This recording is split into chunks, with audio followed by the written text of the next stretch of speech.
United States Court of Appeals for the Fourth Circuit.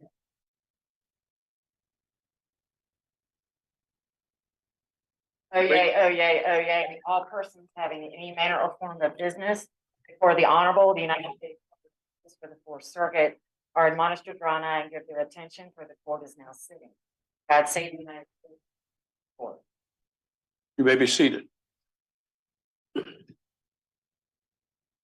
want to welcome everyone to the Fourth Circuit Court of Appeals this morning, and particularly the audience. And we, for a couple of years, the audience has been sparse because of the pandemic rules. But it's good to have all of you here. And then Judge Heitens and I are particularly honored to be joined by Judge Leiden from South Carolina, sitting by designation. We have four interesting cases. The first, number 21-2392, Alive Church versus Prince William County of Virginia. Mr. Sisney, good to have you here, sir. Thank you, Your Honor.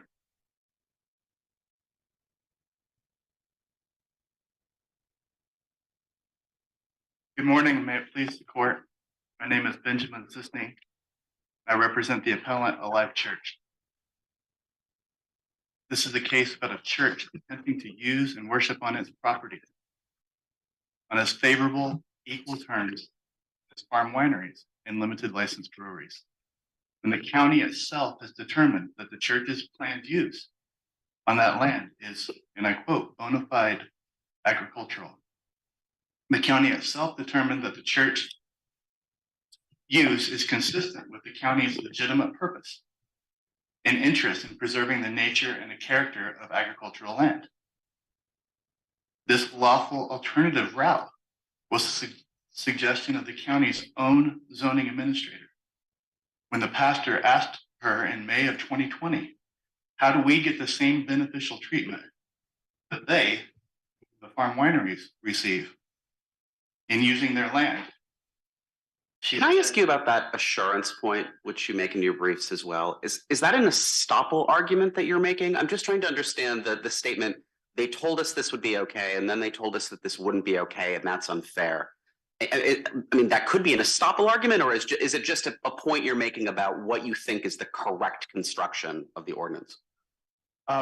Your Honor, I see the resemblance to estoppel, and I understand that, but maybe even more than estoppel per se is this is the voice of the county. This is not just a staffer or somebody saying, hey, maybe we could do this. It was the voice of one person, was it? I'm sorry, Your Honor. The voice of a person. That's correct. I mean, the county didn't have a meeting of the county council or county commission or anything like that and take a vote to say that this was what the position was, did they? I would assume Your Honor is correct, but that one person. The one person spoke. Okay. We hear these congressmen and administration officials talking on TV all the time. It'd be pretty hard to hold the government to what all they say. I understand the court's point, Your Honor, but that one person in this case was the zoning administrator. And that person had the authority to issue the relevant zoning determination. He's the zoning administrator of Prince William County. Yes, Your Honor. Is there a board? Prince William County has a board. So there's a board that he reports to or speaks for or something? The way they're set up? I don't know how Virginia exactly set up, but I'm sort of familiar with West Virginia, and most everything in West Virginia is drawn from Virginia. Who did this fellow report to? I would presume, Your Honor, that the zoning administrator would report in some capacity to the county board. I would assume that the county board would have authority on at least certain things, but even still, Your Honor, the zoning administrator certainly had her own authority, and she was the face and the voice of the county to Alive Church. And when the Your pastor, position here is what she said binds Prince William County. I'm sorry, Your Honor. Your position is that what the zoning administrator says, verbalizes, binds the county. Yes, Your Honor. And at least insofar as here, it was not contrary to some written law or code or policy. This appears to be in the area where a zoning administrator may have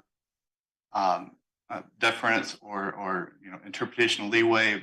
I think this is implicit in what we've been saying so far, but am I correct in saying that you can't cite a provision of the Virginia Code that says what you're just claiming about the authority of a zoning administrator? I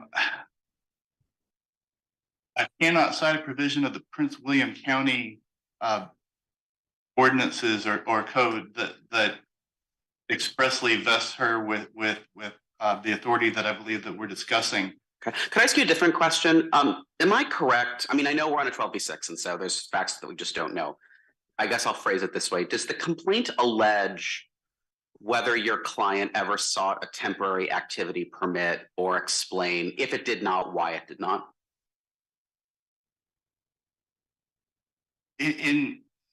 As the allegations go, Your Honor, part of the discussion that the pastor had with the zoning administrator was the idea was to receive as beneficial treatment as the farm wineries did, which had, at least at the time,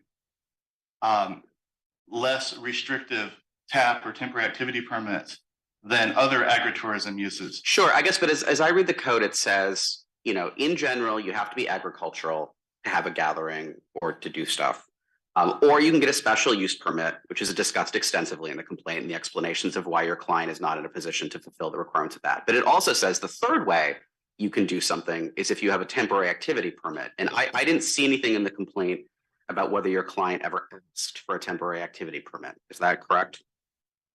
I don't believe that my client ever did ask for a temporary activity permit. And one of the reasons that was the case is that the temporary activity permits are more restrictive. There are limitations on the number that can be requested, I believe, on how frequently they can be requested.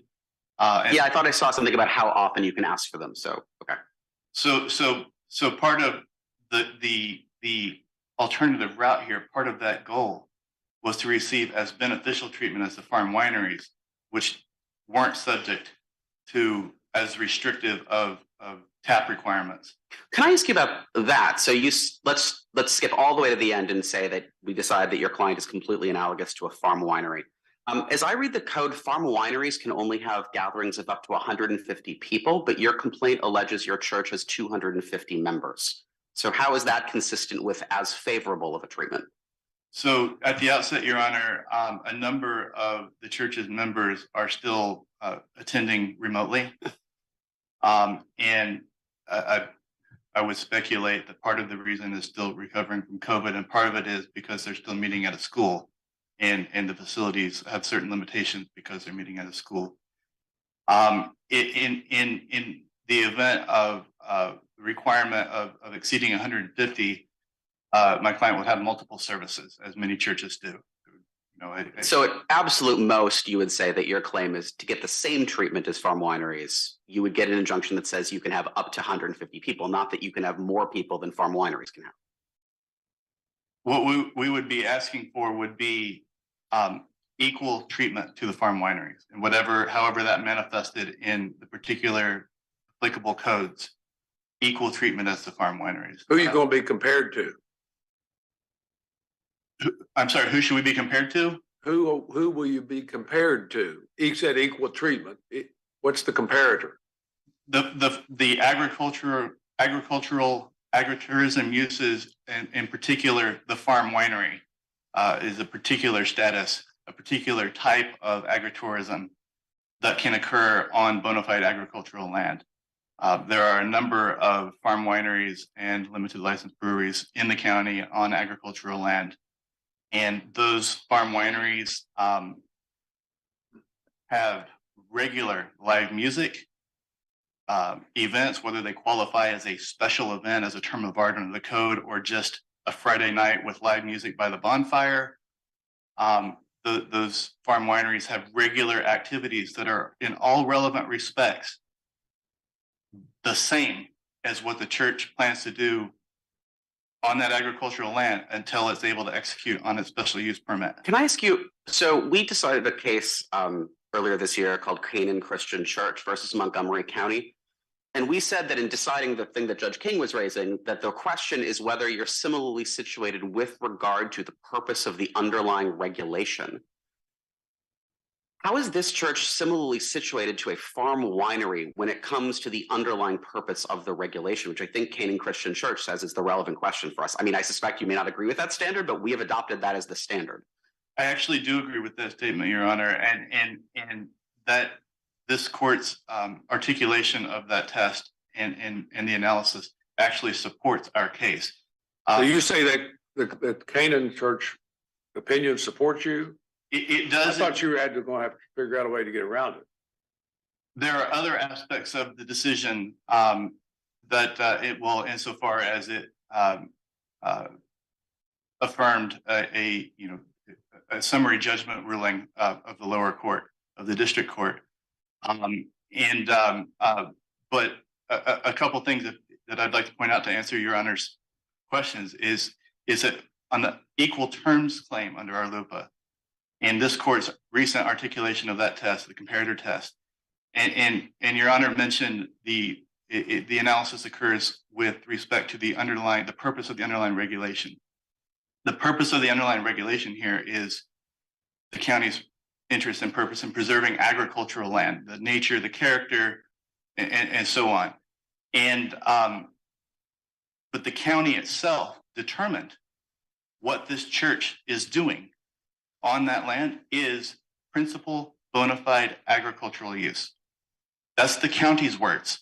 The county looked at the church's proposed plan and said, yes, that is bona fide agricultural use. I guess, can we circle back to the colloquy you had earlier with Judge King and I? When you say the county determined that, I was a little bit unclear.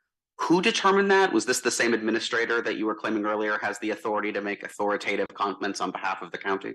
She executed the zoning verification letter, yes, Your Honor. Okay, so this is a letter. This is not just a conversation where someone says something.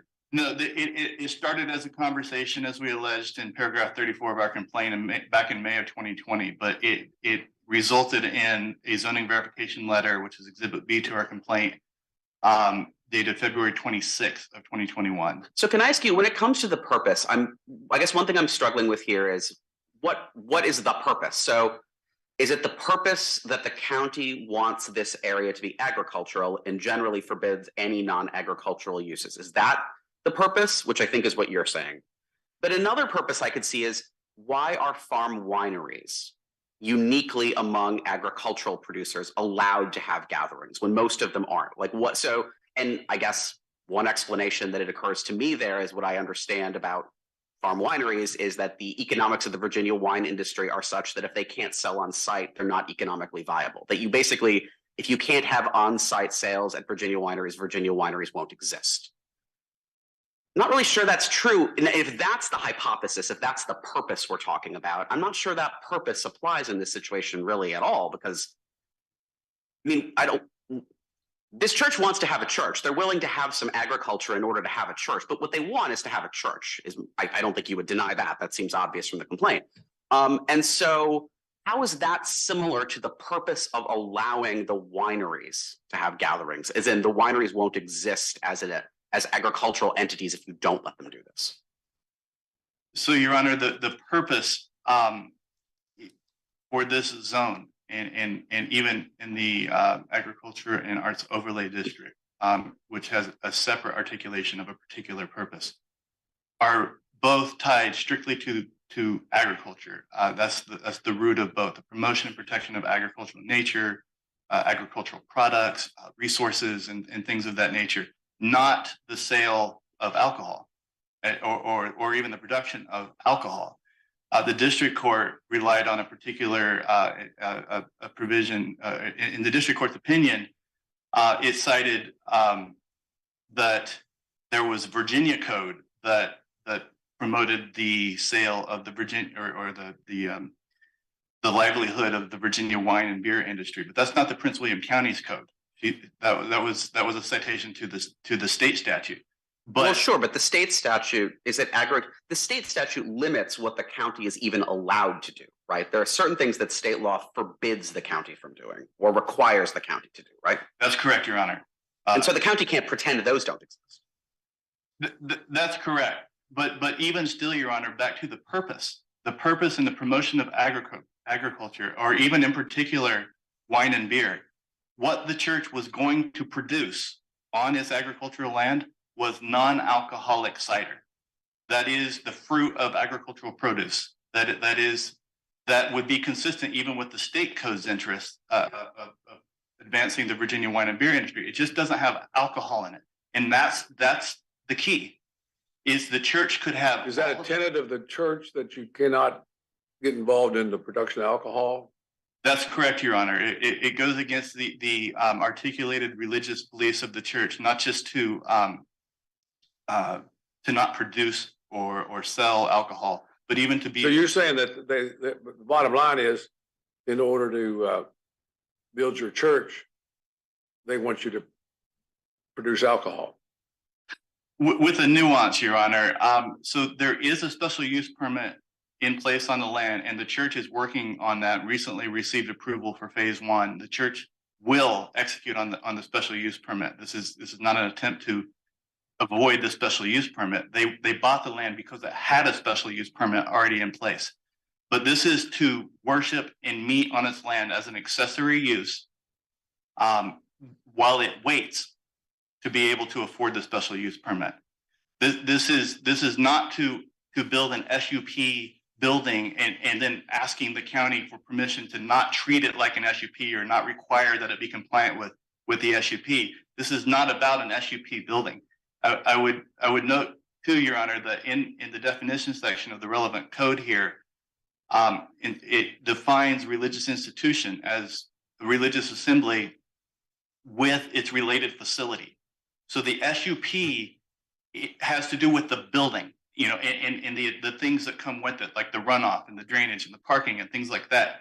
It's not about the content of what's happening. It's not about the content of the speech or whether the nature of the live music is religious or not. It's about a compliant building that is you know, in such a way that it is still advances and is consistent with the county's legitimate purpose in preserving the agricultural nature of the land. So this is just to answer Your Honor's question. This isn't to build a church on the land insofar as the church is a building that would be subject to the SUP. This is to use, operate, and worship on its land, just like the farm wineries are able to have Friday, Saturday, and Sunday nights live music and a bonfire. That's what the church wants to do, but it would be religious content. And there would still be bona fide agricultural use, which the county has already determined to be bona fide agricultural use. This isn't a question of whether what the church wants to do is consistent with the county's interest, supporting its zoning code. That's already been determined by the county. This is agriculture, and they could have the accessory use that the farm wineries do in every respect, except they can't get the ABC license, the liquor license. Next, just one question, Judge King. So it's just on my mind. I want to ask. So if your understanding is, say we go through this whole thing that you were just talking about, what remedy would the county have if the church just didn't build an orchard? What if you get an injunction that allows you to do the things that you want to do, and then from the county's perspective, the church literally just didn't build the orchard? So the remedy that the county would have in that situation, I would. Could it forbid the church from meeting, because then you're not using it for bona fide agricultural use, and then you don't have any basis to meet on the land? I would assume the county has an enforcement structure, and if there was substantial noncompliance or whatever the relevant legal standard may be for that, they would have an enforcement structure. Thank you, Your Honor. Your Honor, I see that I'm over my time. Sorry, don't you get questions? You go ahead and answer. Does Lyden, you have anything? Not right now. Thank you, Judge King. You save some time. Thank you, Your Honor. Let's see what the what the county says. Mr. Smith? Good to have you here, sir. Thank you, Your Honor. Good morning, and may it please the court. Alan Smith on behalf of Prince William County, Virginia. I'll begin my remarks by trying to answer the questions the court has already asked. Starting with the framework for county government and the zoning ordinance and how it applies. The Board of County Supervisors is the duly elected governing body of Prince William County. They are the legislative body that is elected by the voters of Prince William County. They hire and appoint various officials to enforce their legislative actions. How many supervisors are there? 8, Your Honor. 8? Yes, Your Honor. They appoint various officials to enforce their actions, including the zoning ordinance, which is a legislative action.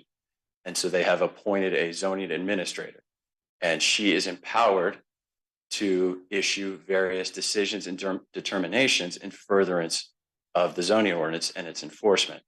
And in this case, she was asked and she provided what is known as a zoning verification. And that document is intended to give a property owner or prospective property owner an understanding of the permitted uses on that property and also what is not permitted. And although the church did not attach their request, in the verification, which is found at Joint Appendix 69 through 70, she did restate some of the things that the church had requested. And they had requested verification of their permission or the permission and the permissibility of growing and harvesting agricultural products. Was their request ever presented to the district court in any form? Your Honor, the county attempted to introduce various documents, including requests and other determinations related to this matter. The church objected to that, and the district court honored the request and did not consider any of the documents. Well, this is all 12B6. Yes, Your Honor. And the only document that the court did consider was the church had attached a draft of a special use permit to its complaint, and the county offered a final fully approved version of the a special use permit, which the court did consider. So in this case, the zoning administrator was asked for verification of whether the church could grow and harvest agricultural products on its property. The zoning administrator noted that this was a proposed course of action until the church executed and proceeded with its special use permit. And in the verification letter, the zoning administrator specifically stated that this would not allow any other use of the property. So the property is limited to the bona fide agricultural use until the church proceeds with execution of its special use permit. So the zoning administrator was not saying you can do agriculture and anything else that goes along with it. Well, but this is when RLUIPA comes in and says you don't just get. The whole point of RLUIPA is to say zoning administrators don't just get to say whatever they want when it comes to churches, right? Correct, Your Honor. But in this case, if you look at the 4 corners of the verification, they would have no reasonable expectation that they were being permitted anything other than bona fide agricultural use. Well, but again, no reasonable expectation based on Prince William County, but RLUIPA says the county doesn't get to make certain kinds of decisions, right? And I guess the strongest version of their argument, so I mean, let me just give you what I think is the strongest version of their argument. You've said they can grow, apples and have apple cider, and they can have non-alcoholic fruit juice. They can look like I guess the strongest version of their argument is, as a person who's been to some Virginia farm wineries, they can look identical to a Virginia farm winery in every single respect except one. The product they sell doesn't have alcohol in it, but nothing about the experience. They have a barn and there's a band and there's like animals and there's trees, and everything about the experience from the consumer's perspective would be exactly the same, except the product they sell doesn't have alcohol in it. And why does RLUIPA allow you to do that? I guess that's what I think is the strongest version of their argument. I understand their argument, and I disagree with it, Your Honor, because I don't think they are in all relevant respects the same as a Virginia farm winery or a limited licensed brewery. They are not by definition and as a matter of law an agricultural use. They are not inherently agricultural. Well, nothing is inherently agriculture. I guess my point is, if they were to do that, if they were to create something that's materially identical to one of the dozens of wineries in the Blue Ridge Mountains, it looks exactly the same. I don't know, as King, there's a King Vineyard. If they look exactly the same as King Vineyard, but the only difference is that the stuff they sell doesn't have alcohol in it. What possible interest would the county have that RLUIPA allows in not allowing them to do that? Because, Your Honor, they don't have to continue the use. As you noted, They don't have to what? They don't have to continue that use. It's permitted for agricultural use, but it's a church. They're not legally required to conduct agricultural activities. They could stop at any time. A farm winery and a limited licensed brewery has no choice. By law, they must conduct agricultural activities. They are, as a matter of law, an agricultural activity because. What do you mean by a law they have to do it? Are you telling me that a farm winery couldn't just stop producing wine? They could. They would no longer be a farm winery. At which point, okay, so at that point, they're not allowed to have and then at that point, they're not allowed to have gatherings. Yes, Your Honor. Because by definition. How long would they have to stop in order for you all to be convinced that they did stop? I mean, if they're having a drought or something and decide not to do something this year. Your Honor, I think that would be a fact-specific question. Pardon? There is a period of time under the zoning ordinance in which someone can discontinue a use and still preserve that use going forward. But it's very fact-specific. And so it'd be difficult to answer that in the abstract right now, Your Honor.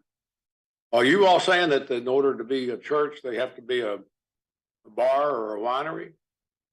No, Your Honor. The church knows what it needs to do to become a fully compliant church, and that is proceed with the SUP requirements. And we understand that there are financial issues that are preventing them from doing so at this point. But as they've pled, they have alternative locations which they have used and they can continue to use. And that's not a reason for them to be allowed out of the SUP, because it's not about just the facility. It's not about a building. It's about a non-agricultural assembly. So let me take a step back and ask you the flip side of the question I asked the appellant's counsel. What is the reason, to the extent there is a publicly available reason, why do we allow why does Prince William County allow farm wineries and farm breweries, or whatever that's called? Why do they get to gather when other agricultural uses don't? Your Honor, I think you've already answered that in part with part of your question earlier, and that is Virginia is a Dillon rule state. The county is limited in the authority that it has, specifically to the zoning ordinance. And particularly in the case of farm wineries and limited licensed breweries, the county is very limited in how it can regulate the activities that occur at farm wineries and limited licensed breweries. And is that the same problem with the agro? So my understanding is the other gatherings are allowed for these agro-tourism activities. Is the county also limited by Virginia law and its ability to regulate those? Yes, Your Honor. It's a bit confusing. There are 3 separate statutes which regulate the different uses. There is a statute that addresses farm wineries, another one that addresses limited licensed breweries, and another one that addresses agritourism activities. And each one, they're very similar, but each one has slight differences. And what the Virginia General Assembly has said is that localities are limited in how they can regulate each one of those different types of uses. And in particular, if a locality such as Prince William County wants to regulate a farm winery or limited licensed brewery, it has to take in consideration the economic impact on the winery or the brewery, the agricultural nature of the activity that the brewery or the winery wants to engage in, and usual and customary activities and events at a farm winery or a limited licensed brewery must be permitted unless they have a substantial impact on the health, safety, and public welfare, which is a relatively high standard for the county to meet. And so because of that, the county, like most other localities, permits farm wineries and limited licensed breweries by right in agricultural zoning districts, and also permits various activities such as parties, meetings, weddings. And it's because those activities help preserve and serve the agricultural purpose of the agricultural zoning district. They help preserve the economic vitality of the Virginia farm, winery, and limited licensed brewery industry, which also helps preserve agricultural land in agricultural areas and promote agricultural uses more generally, which the county argues are very rational and reasonable reasons for underlying these zoning regulations. Another issue that has been raised is it is what the church is proposing is, as the court has noted, essentially a church. They've alluded to having multiple services on Sunday mornings like other churches do. That is not an agritourism activity.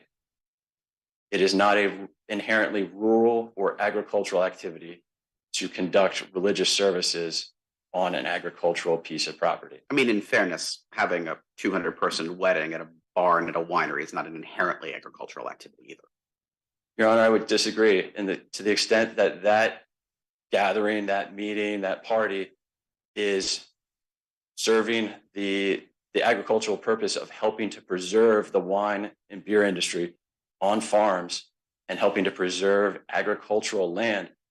I think it is an inherently agricultural use, because otherwise those industries and those areas are going to be. I just mean it's at least a second order effect. It's not about actually growing the product. It's about, by having the event, you make it more likely that the land won't become something else, which makes it more likely that people will continue to grow stuff on the land next to the barn. I would agree with that, Your Honor. Your Honor, they haven't been treated any differently than any other non-agricultural assembly use. There are 35 uses that require, in the agricultural zoning district, that require a special use permit, including at least a dozen other non-agricultural assembly and institutional uses that all require the same special use permit. What's your position on the applicability, if any, of the Canaan Church decision of this court earlier this year? I think that the Canaan decision is directly on point on this case. I think the court has decided and established the applicable standard. That is, the court is going to look for a comparator that is similarly situated with regard to the regulation at issue. I think that is a very similar test to which the district court applied in this case. And that was a comparator that is similarly situated with respect to the purpose of the underlying regulation. Is there any way they can get around Canaan Church case? No, Your Honor, I don't think there is. I think it is directly on point. I think it applies to both the as applied and the facial challenge. And I think it dooms their equal terms claim, Your Honor. What about the other claim? Your Honor, I think the other claims are going to fail for a variety of reasons. If the equal terms claim goes down the tubes and the rest of them fall away, is that what you're saying? I think they will all fail for various reasons, Your Honor, but it's So there are other reasons for those. Yes, Your Honor. Canaan Church doesn't get rid of all the claims. No, Your Honor, it does not. For example, the non-discrimination claim. When you said it's on point, you're talking about the equal terms claim. Yes, Your Honor. It is on point for the equal terms claim. The other claims require various other legal precedents to be applied. For example, the non-discrimination claim, they are required to demonstrate that it's motivated at least in part by discriminatory intent, which the complaint fails to do, as the district court noted. The district court noted that discriminatory intent can be inferred, but not on the facts. Well, she didn't note, she ruled, didn't she? She did more than note, she ruled. Yes, Your Honor. I think, yeah, that's a stronger term. If I were you, I'd use that. From your standpoint, I'm going to tell you what to do. But a note is kind of an aside, might be dicta. Yes, Your Honor. She noted it, and she granted the county's motion to dismiss, finding that they failed to state a non-discrimination claim because there was no discriminatory intent alleged sufficiently in the complaint that could not be inferred from the facts alleged. The zoning administrator. Well, did she decide all the claims? Yes, Your Honor, she did. She dismissed all 6 claims. And you're saying that the Canaan Church case controls all 6 claims or not? I don't think it controls all 6 claims, Your Honor, because as I recall, the Canaan Christian Church dealt with a substantial burden claim, an equal terms claim, and a First Amendment free exercise claim. I don't recall that it dealt with the 14th Amendment equal protection claim, the First Amendment freedom of assembly claim, or a RLUIPA non-discrimination claim. They sort of threw the book at you. Yes, Your Honor, it was a comprehensive complaint. Right. So you don't have, the Canaan Church doesn't get you as far as you want to go. Unfortunately, no, Your Honor, it doesn't address. When all- you said earlier that it was on point, it's in your view, on point to a limited extent. Yes, Your Honor, I apologize. It's on point as to the equal terms claim. And we believe dispositive on that claim. But on the other claims, I can't say that it is on point in the same regard. But you're saying Judge Brinkman got him right. Yes, Your Honor. Judge Brinkman was correct in dismissing all 6. She heard oral argument in the case, didn't she? Yes, she did, Your Honor. Is that kind of unique in the Eastern District, Virginia, that they would conduct an oral argument on a 12B6 motion? I don't know if it's unique, Your Honor. I believe that the court does hear oral argument on some, but also decides it on the papers in other cases. I've only had one other experience on a similar motion, Your Honor, and it was withdrawn prior to oral argument. On the non-discrimination claim, there was no evidence in the zoning administrator's verification letter of any sort of animus or hostility to religion. As Judge Brinkman held, the letter states the law, and they have not been treated differently than any similarly situated comparator. And for that reason, we believe that the non-discrimination claim fails. Turning to the substantial burden claim, as the church has stated repeatedly, it was fully aware of the special use permit and its requirements when it purchased the property in 2018. And it did so purposely because of the special use permit, because it allowed a religious institution. The church would not have to go through its own process to get a special use permit. So to put that in the language of the statute, it would be that any burden is not imposed by the zone, by Prince William County. It's imposed by the church's decision to acquire the property, knowing the restrictions on it. Yes, Your Honor. And we believe that this case is like Andon in that respect, in that the property owner bought into the property knowing that there were requirements or an approval that it did not have or it had not yet met, and would have to do so before it could engage in the use that it desired. In this case, it was a self-imposed hardship, and this court has held previously that generally a self-imposed hardship. You arguing estoppel? I'm sorry, Your Honor? You're arguing some kind of estoppel principle? No, Your Honor, I think it's just the analysis under the substantial burden framework that this court has adopted, in that generally the court has said if it's a self-imposed hardship that is not a burden imposed by the locality. Can that be resolved on a 12B6, or would you need discovery?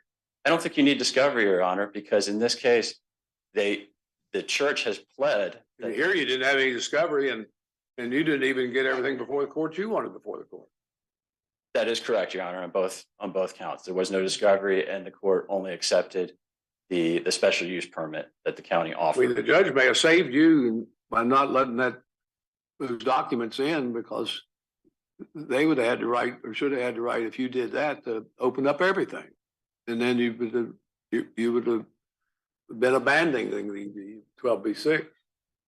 Well, Your Honor, our argument, which we did not appeal to this court, was that these were documents that had been provided by the church previously, their requests, or had been issued by the county specifically at the church's request. But that doesn't matter for 12B6. I guess the problem that troubles me more about 12B6 is to the extent their complaint references documents. I think we have cases saying if you reference documents in the complaint, you're incorporating them into the complaint.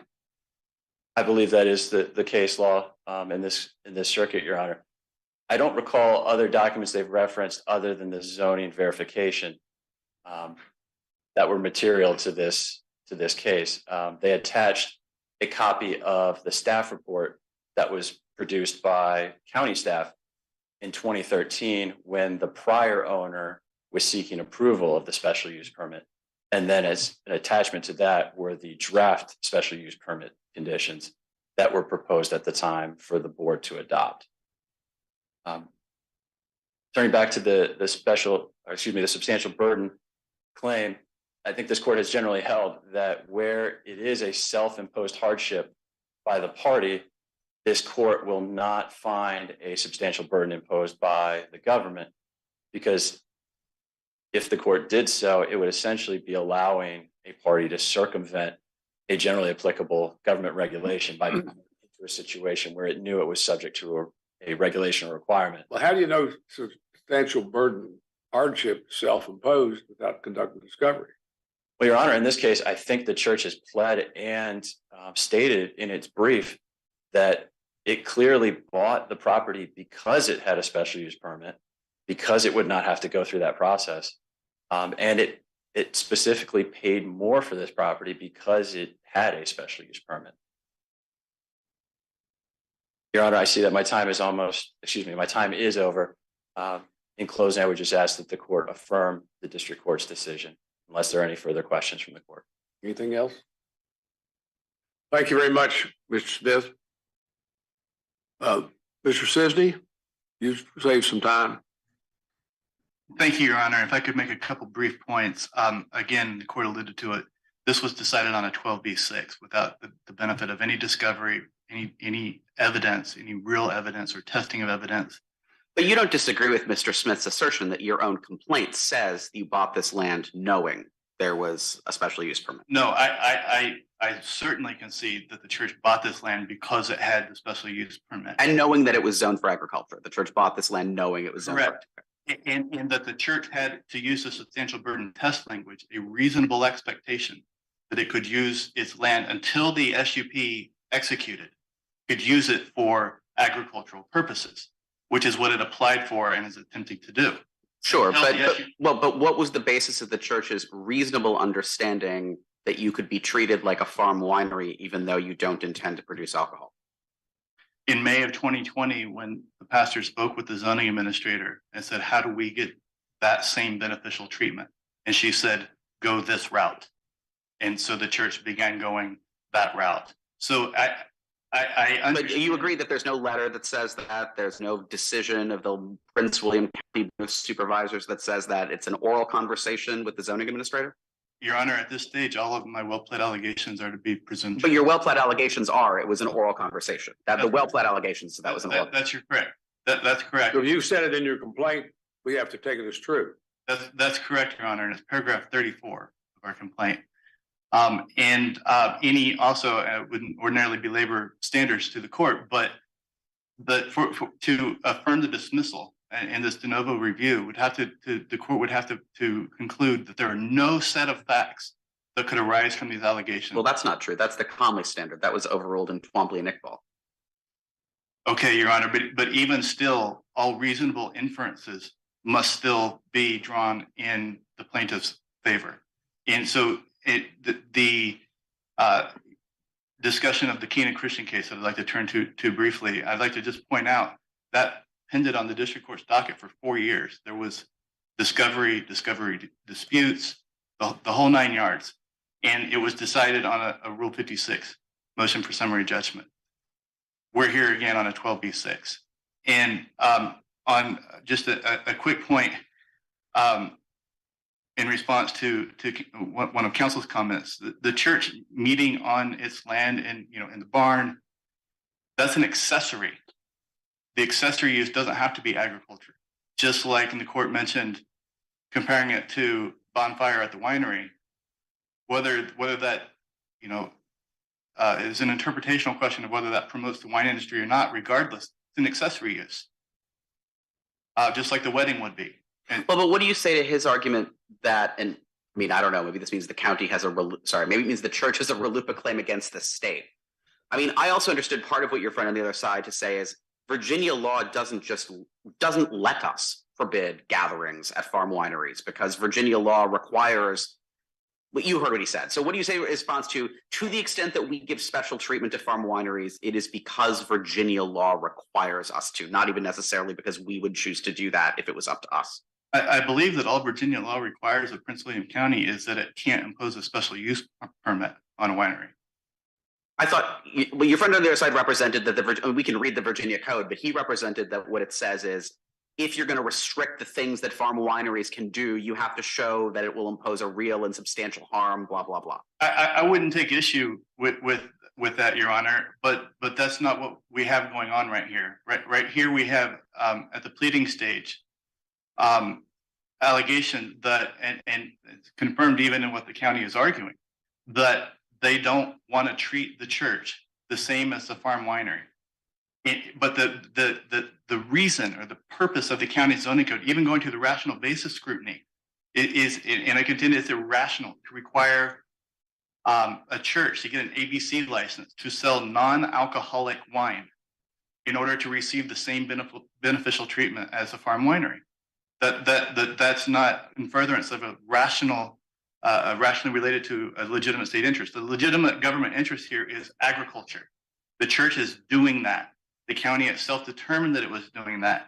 The county zoning administrator does have the authority and is delegated with the authority to interpret, administer, and enforce the provisions of this chapter 32, I believe.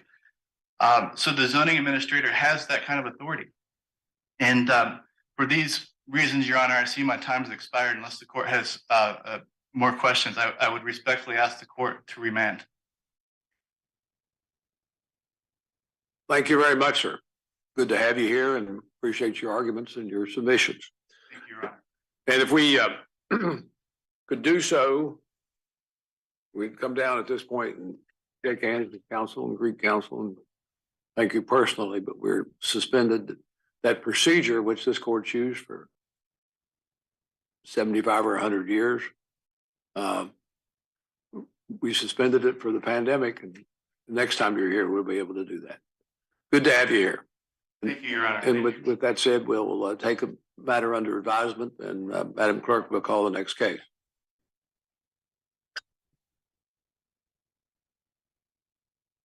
Next case.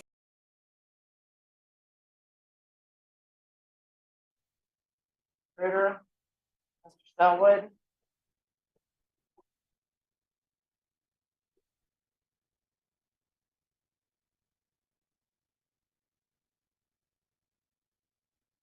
Right to go ahead.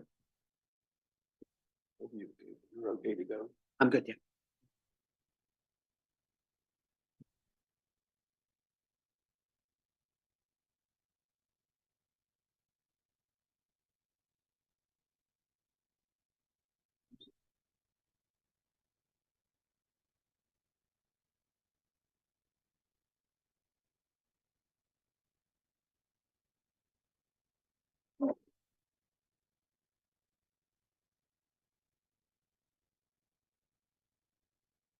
In the United States versus Taylor, Mr. Reuter, did I pronounce that correctly? Good to have you here. Likewise, Your Honor. I understand you're appointed. I am. And I admire these lawyers that are appointed in criminal cases. I used to do some of that myself. Thank you for coming. Thank you for having us, Your Honor. Gerald Reuter on behalf of Mr. Marcus Taylor. I note, Your Honor, this is a new panel. This case had come before this court earlier. None of the issues we have raised here, of course, were raised when different panel heard about the activities of the Baltimore Police Department's Gun Trace Task Force, a very sad tale indeed, which led to the conviction of several Baltimore City police officers, one of which is my client, Mr. Taylor. The jury found Mr. Taylor guilty of participating, Your Honors, in a RICO conspiracy, but also found him guilty of substantive RICO counts, and also found him guilty of a Hobbs Act robbery. The jury found as to count one that Mr. Taylor had committed a racketeering act number 8, which was a robbery of one Mr. Maurice Stevenson. Mr. Sean Whiting, the other person that's relevant to this particular proceeding, was not named at all in count 1 of the indictment. The jury also found, which is relevant here, that Mr. Taylor was guilty of count 2, that on January 24th of 2014, he did commit another racketeering act, which was conspiracy to commit the robbery of Mr. Sean Whiting, but the government had failed to prove that he actually committed the robbery of Mr. Whiting. And in that same count, it did find that he had committed racketeering act 8, which was the robbery of Mr. Maurice Stevenson. Did you try the case? Sorry, Your Honor. Did you try the case as to Mr. You're just on the appeal. It's on the appeal. But Judge Blake tried the case. Judge Blake did try the case. So she's the trial judge and the sentencing judge. Yes, Your Honor. and the judge that you're appealing here. That's exactly. Okay. right. She's been in it longer than you have. Yes, Your Honor. Mr. Whiting testified during the trial, and he also gave an affidavit in support of restitution, which is the issue that we're here for this morning. That he had a total of $23,970 in cash stolen from him by my client and others, and $1,831.08 of personal property also stolen from him. He also testified he had 4.5 kilograms of heroin in his home near the places where his property and money was stolen. He also alleged that 1.5 kilograms of heroin were stolen by the members of the Baltimore Police Department. He is not seeking the return of his heroin or money in kind. But during the trial, Your Honor, he testified that $15,970 found in his closet came from, quote, selling drugs, end quote. Unequivocally, never backed off that. He made it clear that money came from the act of selling drugs. He testified that his occupations, in fact, were painter and drug dealer. So can I ask you, I mean, there's maybe a really good policy argument why you shouldn't allow restitution in cases like this. Maybe there is, maybe there isn't. What in the language of the statute exempts conduct like this? I mean, the Supreme Court has told us we've got to read the statute. What word in the statute says that we don't award restitution in this situation? Well, Your Honor, the operative language is found in 18 U.S.C. 3663A, which defines the word victim, because before a person is able to receive restitution, they must be determined to be a victim under that act. I agree. We can see that these particular actions do fall under the Mandatory Victim Restitution Act. We take issue with the fact that they are deemed to be victims. The definition itself, Your Honor, states, and I quote, a person directly and proximately harmed as a result of the commission of the offense for which restitution may be ordered. That's the definition. So are you saying they're not victims because they're not harmed because it wasn't rightfully their property in the first place? Your Honor, that is exactly correct. So where you want your client to keep the money then? Your Honor, the money That he stole from the non-victim? well, what should happen, Your Honor, is that money should go to the state of Maryland. The fact is that the law is very clear that if a person is in control of stolen property or anything that's illegally obtained, cash including, the moment that they have it, if it's based upon an act of some criminal activity, that property is not theirs. It's the property of the. But wait, can I go back to the, so here's the problem. Your client was convicted of robbery, right? He was. So the crime of robbery is the taking of the property of another by the threat of force or violence, is it not? It is. But if they're not victims because it wasn't really theirs, how could you have a robbery in the first place in that situation? Well, I think, Your Honor, that the robbery, Maryland robbery, is a little bit more expansive than that because it can be the person's property or it could be somebody else's. But this person was convicted of Hobbs Act robbery, or Hobbs Act robbery is a predicate under RICO. So I don't care what Maryland robbery law says. I care what federal robbery, and federal robbery is the taking of the property of another. Yes. So I guess you're asking us to simultaneously say that this money was the property of another for purposes of making your client guilty of robbery, but is not the property of another for purposes of making them a victim under the mandatory. I just don't understand how those two things can both be true. Well, Your Honor, I stick to the fact that I believe that money belonged to the government, period. But I'm asking you to explain why there's not a contradiction between saying it's the property of another for purpose of the substantive offense, but not for purposes of restitution. Your Honor, I don't think I can really resolve that conflict. Okay, let me ask you another thing that we ran down. This is sort of a facetious question because I suspect you're not. Are you familiar with Section 140 of the First Restatement of Restitution? I probably am not, Your Honor. All right. Well, it has a hypo that strikes me as pretty directly on point here because it says, quote, A steals B's chattels, C steals them from A. So again, A is a thief who is then stolen from. It says A is entitled to restitution from C. even though A is a thief. And then what it goes on to say is like, of course, B is also entitled to get it back from A. But when the question is, who has the better claim as between thief one and thief two? Thief one has a superior claim to thief two. And if I transport that onto this case, it sounds like drug dealer has a superior claim on the money to cop who robs drug dealer. Why is that not just pretty much directly on point? I can only say this, Your Honor. Of the myriad of cases that I have read, as has my opponent, government, that particular argument never has shown its face in any opinion. I agree. This does not appear to have been litigated very often. I agree. And Mr. Reuter, if the government had sought forfeiture here, who would have the better argument for those funds? Who would have to show they were an innocent owner to take them from the government that was forfeiting them? These defendants wouldn't be able to show that, I mean, sorry, not the defendants. The drug dealers would not be able to show they were innocent owners, and the government would be able to forfeit that property. They forfeit contraband all the time without making charges. That's exactly right.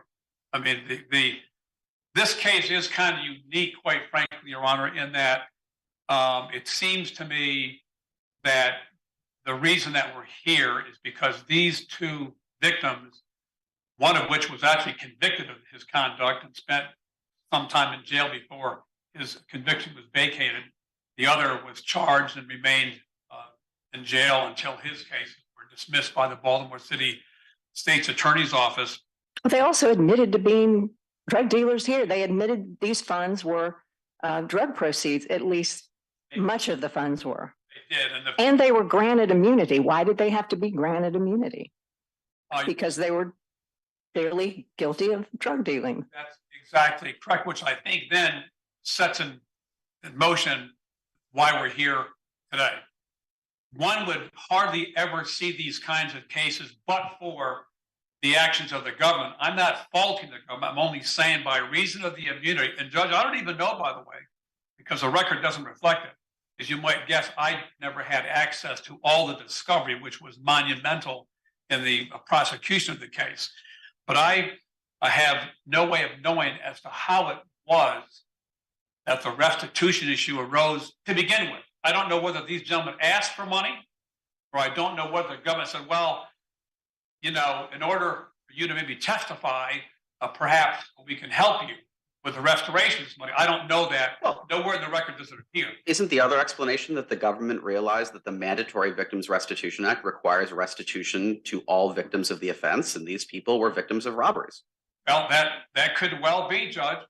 All I know is there's nothing in the record to demonstrate that. I don't know what happened. So I guess let's posit that these folks were drug dealers, and let's posit that these were drug proceeds. Let's take as a given. I think you and I agree. The government has a superior claim on this money to anybody at that point.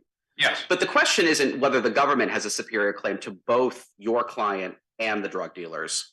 The question is who has a superior claim on the money as between your client and the drug dealers. And what plausible argument is it that your client has a superior? I mean, it seems to me the most sensible thing that should happen here is that restitution should be ordered and the government should instantaneously institute a forfeiture action against any money they think were drug proceeds. But why does your client get to keep the money? Mr. Taylor, Your Honor, should not get to keep the money. The money should be forfeited to the United States or to the state of. But your argument is that your client has a superior claim on the money to the people he robbed of that money. And I just don't see why that would possibly make sense. Your Honor, I don't necessarily believe that is the exact way we're framing our argument. It's that the victim is not entitled to it. And whether or not whether or not the government is entitled to it, or the state of Maryland is entitled to it, or my client is entitled to it, is something that I don't really reach. We don't reach in our briefs. We reach, rather, it's not his money by reason of the fact that it's fruits of a crime, and he ought not to have it and have the benefit of it. Well, let me ask you a hypo that I think strikes me as entirely plausible.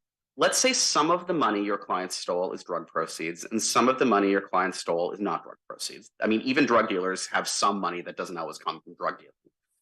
And the problem is, at this point, it's hard to figure out which money is which. And so then the question is, there's going to be some amount of money about which it is either it is not drug proceeds, or it's going to be impossible to determine whether it is drug proceeds.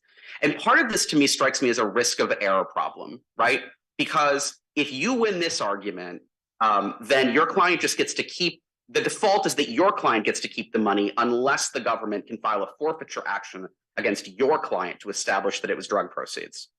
In contrast, if your client has to give it to the victims of the robbery, then the victims of the robbery get to keep it unless the government can prove that it was proceeds of a crime. And essentially, this is like a risk of error problem. What happens to money that can't be definitively established one way or another as proceeds? Under your argument, your client, the robber, gets to keep the money. Under the government's argument, the victim of the robbery gets to keep the money. And why doesn't that make so much more sense?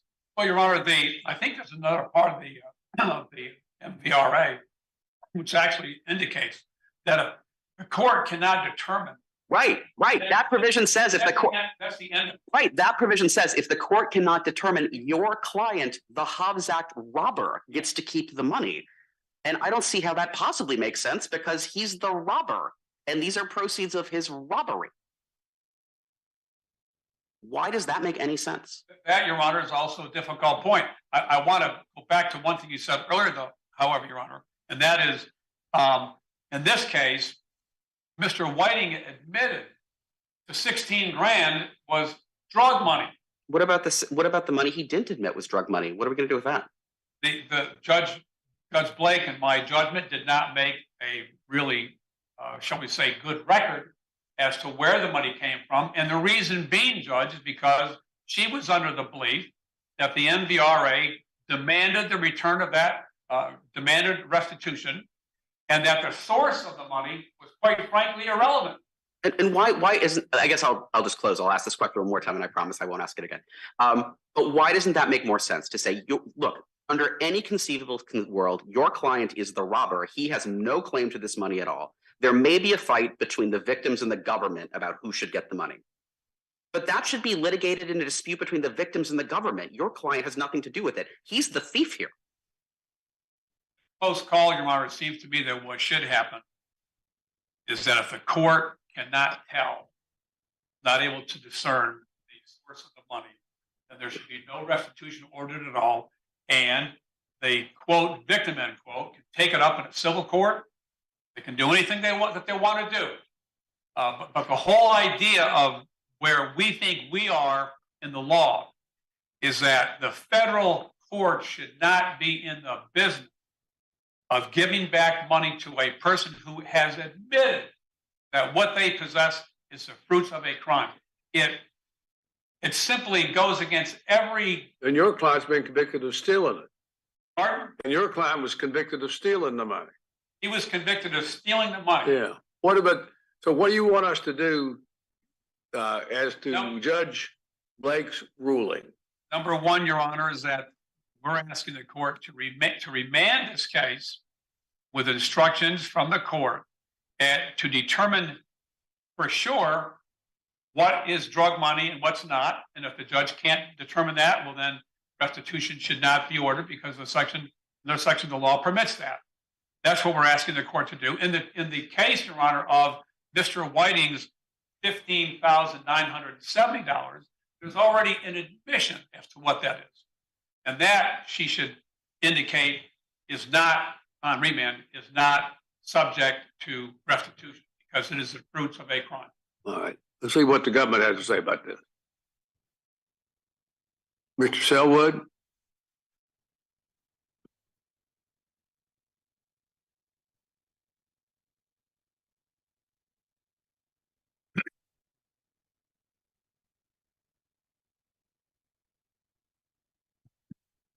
Good morning, Your Honor. May it please the court. I'm Patrick Selwood on behalf of the United States, and I'm joined here by my colleague, Leo Wise. If I can start by... Did you all try the case? I'm sorry, sir? Did the two of you try the criminal case? Mr. Wise did. Mr. Wise tried the criminal case. So Yes, we do have somebody here who's actually in the trial. Yes, we Good. do. Good to have you here, sir. If we can, I'd like to be able to redirect us to a point or a question that Judge Heitens had asked, and that is the hypothetical that was brought to us from the restatement on restitution, where A steals from B and C steals from A, and Yeah, I really don't think they don't do the letters very well. It would be much more straightforward if like A steals from B and B steals from C or something. it's very much like an LSAT question. But I think that the restitution, I think that the restatement gets it right for many of the reasons that we articulated in the brief. First and foremost being that the MVRA, there's nothing within the statute that would allow for the court to find that the middle victim there is anything other than a victim. They meet the statutory criteria. They've been directly and proximately harmed by the offense of conviction. And there's nothing within the MVRA that instructs or even allows the court to look behind the source of the money. So can I ask you about what I think the government's textual problem is? How do I guess I take as a given that we don't get, if I steal cocaine from you, you don't get restitution for the cocaine I stole, right? Why not? What in the statute tells me that you don't get restitution for I mean, obviously the government's not going to give you back the cocaine because the cocaine's contraband and then it's in your hands, it's contraband in your hands too. But why don't you get like the street value of like what, I mean, other than that would be insane. But I mean, their argument is that your position is a little bit insane. So I guess I'm trying to distinguish the contraband situation from this situation. In particular, how do I square the contraband situation with the language of the statute? Could you help me with that? I think it's an excellent distinction to make. And the difference between the cocaine and the monies that are, and personal property that are believed to be connected to drug proceeds is that the possession of cocaine is inherently illegal. It's not ubiquitous like money. There is no circumstances in which someone can possess cocaine and for that to be legal.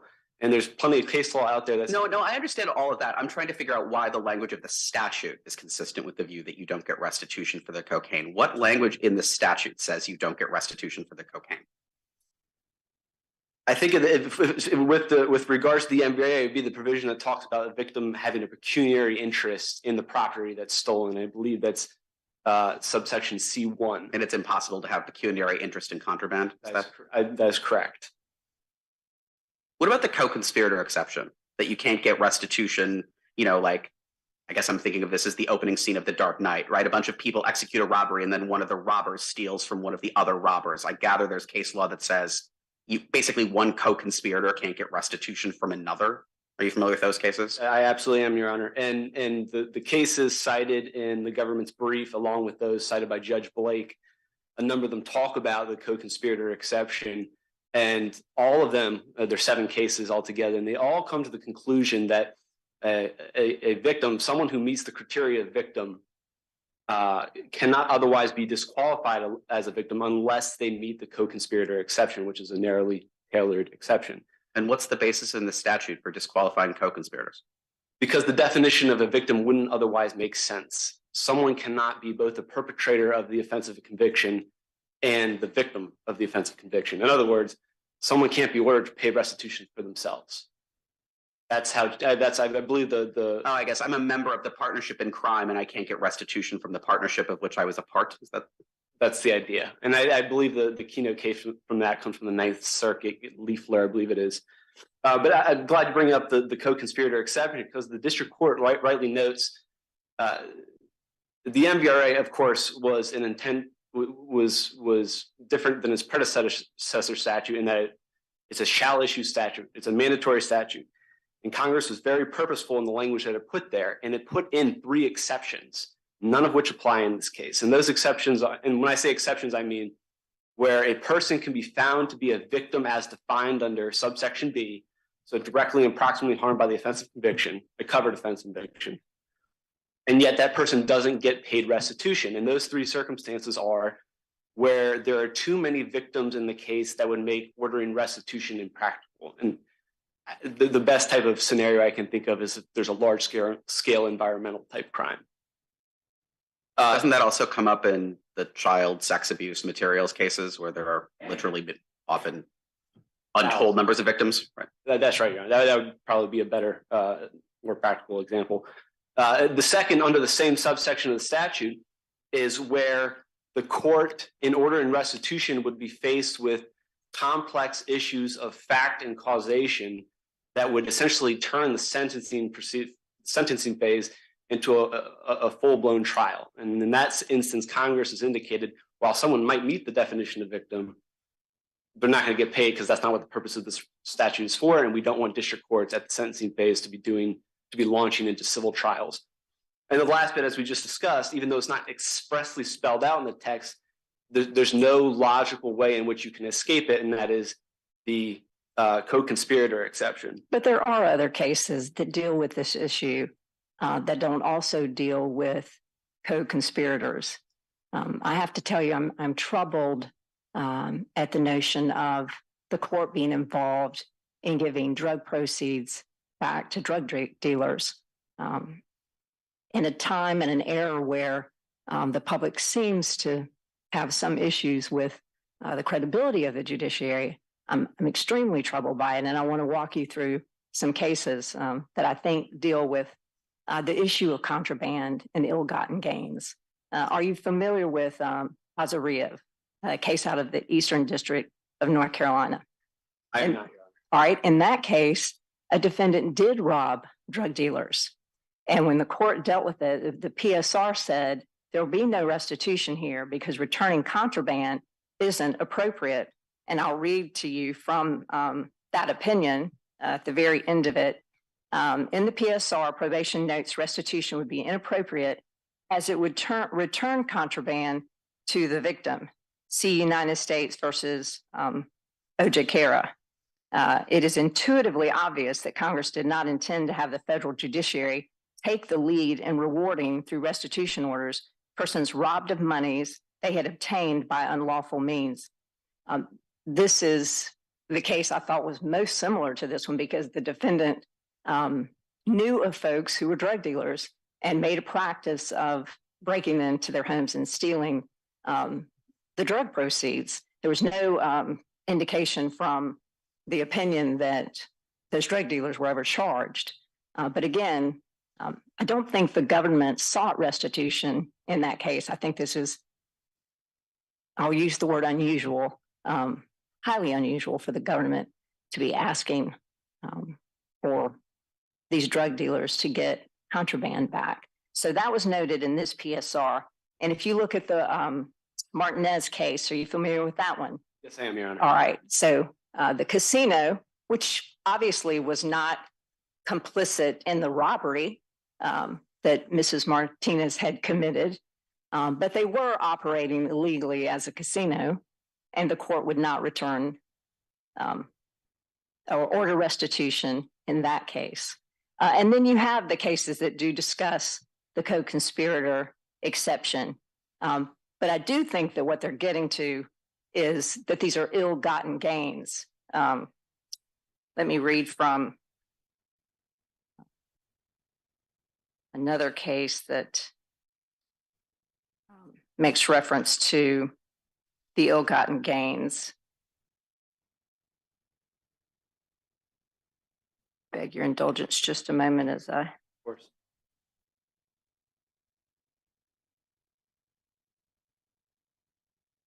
I think it's the O.J. Kara case, even though it affirms the restitution order, it says it is because the defendant cannot show that there were ill-gotten gains on the part of the victim. Here we know we have ill-gotten gains. You're asking the court to participate in returning contraband, illegal proceeds, drug money back to drug dealers. And are we further complicit in the fact that I doubt they paid their taxes on this money? I mean, there's just no end to this. I understand you went after the greater wrong here. We cannot have corrupt law enforcement. And it's an outstanding case that you made. And you got your guys, and they're going to go to jail. But two wrongs do not make a right here. We do not turn around and give drug money back to drug dealers. And the line of cases generally are basing that on the absurd result of that. But I think there may be some other ways within the Restitution Act to also get there. But I would ask you to address these cases and the policy concerns that the court might have. Certainly, Your Honor. And then let me start by saying that the United States Attorney's Office is very much of like mind when it comes to the concept of arming drug dealers with more resources. Of course, that is a principle, a goal of our office, of any U.S. Attorney's Office. That's not something we want to do. We also have an obligation to enforce the NBRA without fear or favor as the statute's written. And so if I can first address two points of fact, which I think go to cases that you mentioned. And the first is that You're familiar with those cases? I am familiar with the Martinez case. I am not familiar with the Eastern District of North Carolina case, but I gathered from your summary. It sounds quite familiar or similar to the United States v. White case, which was a Fifth Circuit decision in which the circuit court affirmed the district court's award to a drug dealer, award of restitution to a drug dealer who was robbed during a Hobbs Act robbery. So it came out differently, but a similar fact pattern. You also mentioned Benton. You cited Benton in your brief as a string site. That was where one gang member killed another gang member and he was ordered to pay for the funeral. But I'll quote Benton in that, as the government rightly observed, restitution was not awarded for the individual's drug dealing or gang membership, but rather for their funeral expenses. That's correct, Your Honor. And we don't dispute that. But what the take home or the relevance of Benton is that the court did not disqualify their victim status because of these alleged prior bad acts or this distasteful, potentially criminal behavior. And that's what we're saying here, is that there may be evidence that Mr. Whiting and Mr. Stevenson were or had at some point been drug dealers, but simply because they had been doesn't take them, they've met the statute's criteria of victim. You immunized them here. Why did you have to immunize them? And they gave statements about this very money being drug proceeds and implicated themselves as drug dealers. But Stevenson actually did not. The two factual points, I think, and this gets to your question, there's no finding in the record of this case that the proceeds of the money, the $204,000 taken from Mr. Stevenson, is traceable to illegal proceeds. He testified that he was a truck driver since, I believe, 2012, and that he and his wife were in the process of starting their own small business, which was going to be But I'm not sure how any of that helps you, because Mr. Reuter would say that's exactly the point. The district court made no effort to determine which, if any, of this money was drug proceeds. The district court said it was legally irrelevant, and maybe that was right, but that's what the district court said, that I don't need to get into any of these questions about where this money comes from or doesn't come from. Judge Blake in this case, just to sort of put her fact finding in context, she presided over all 8 officers' cases. She read she was there for every PSR sentence. Great, but she didn't make any fact findings about where any of this money came from. But right? the witnesses were testified that this money was stolen from them. That's a presumption. In any other case, if there are no allegations. No, but what you're just saying is maybe it's true that most, all of this money wasn't drug proceeds. And if Judge Blake had found that, we would review that for clear error, but she didn't find that. And whether she could have found that or not doesn't seem relevant when she quite clearly didn't make a finding to that. The problem with that, Your Honor, that I see too, and this gets to your policy concerns that you had raised, Judge Linden, and that is, one, there's nothing in the statute that requires or even allows. Oh, no, I agree. Right. And secondly, so maybe it's legally irrelevant, but I guess you were going off to under the facts and circumstances of this case, maybe she could have found X. I don't see how that's an option that's available to us. I think that I think there's no finding that these were illegal proceeds. Now, I think I understand what you're saying, that she didn't go a step beyond that and say that these all were legitimate or 75% or whatever were legitimate proceeds, but she definitely did not find that they were all. And with regards to Mr. Stevenson's $204,000, she didn't find that any of it was from illegal proceeds. Does the government seek civil forfeiture in cases where they haven't brought criminal charges? All the time. I believe so, yes. Yes, they do. They take the money that they find within whatever stop they've made or investigation, and sometimes they don't bring the charges. And if those people have a claim to that money, they can show up in the civil forfeiture action and try to establish they have a right to the proceeds. On the topic of forfeiture, and I do want to return to your two cases momentarily. Forfeiture, as you're well aware, forfeiture and restitution are very distinct concepts. They're governed by different authorities, they have different processes, and they have different purposes. But your point was there's just no finding here. There's just no finding. I've got immunity being granted. I've got admitted testimony, statements about drug money and drug proceeds. And then I also know that the government does seek forfeiture without findings or criminal charges being brought.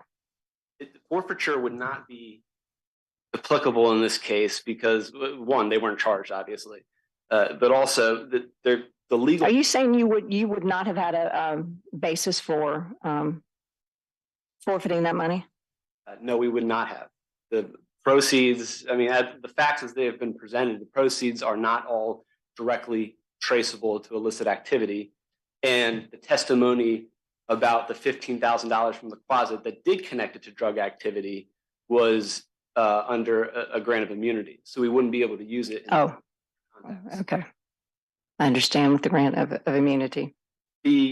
Where is the money right now? His client doesn't have the money, does he? That's a good question. I don't believe his client has the money. I can't imagine you seized it from him and then gave it back. No. You don't know where the money is. To the extent it hasn't been spent or stashed or spent elsewhere, it could be sitting somewhere. It could be sitting, I'm not sure. I don't have. Well, I would hope it would be in evidence or sitting somewhere. I mean, why would it be gone, spent? Well, it's possible that someone steals $200,000 from a safe and then goes off and spends it or is able to hide it some way such that the government can't find it. Oh, I'm sorry. I thought you got the money when you made the arrest, but I may not be figuring I may not have the timing right of when you made the charges against these particular bad cops. Okay, understood. If this is actually a good opportunity, and I do promise with the time remaining, I will get to these cases because I think they are important, but there's a public policy concern that the government has raised, and it's actually tied to the statutory text, which we don't mention in the brief, but which I would like to get to. Well, we can't decide cases based on public policy a lot. We're supposed to follow the law, aren't we? That's exactly right. And that's our principal argument, is that there's nothing within the statute itself that disqualifies these individuals from the MVRA. But to Judge Leiden's concern about, well, are we arming potential drug dealers with more resources? And is that something that the court and the U.S. Attorney's Office should be in the business of doing? We dispute that factually, but I think more fundamentally, the MVRA and restitution generally should not be a launching pad for defendants to investigate their victims. You could certainly have a scenario where a defendant robs a store of its money.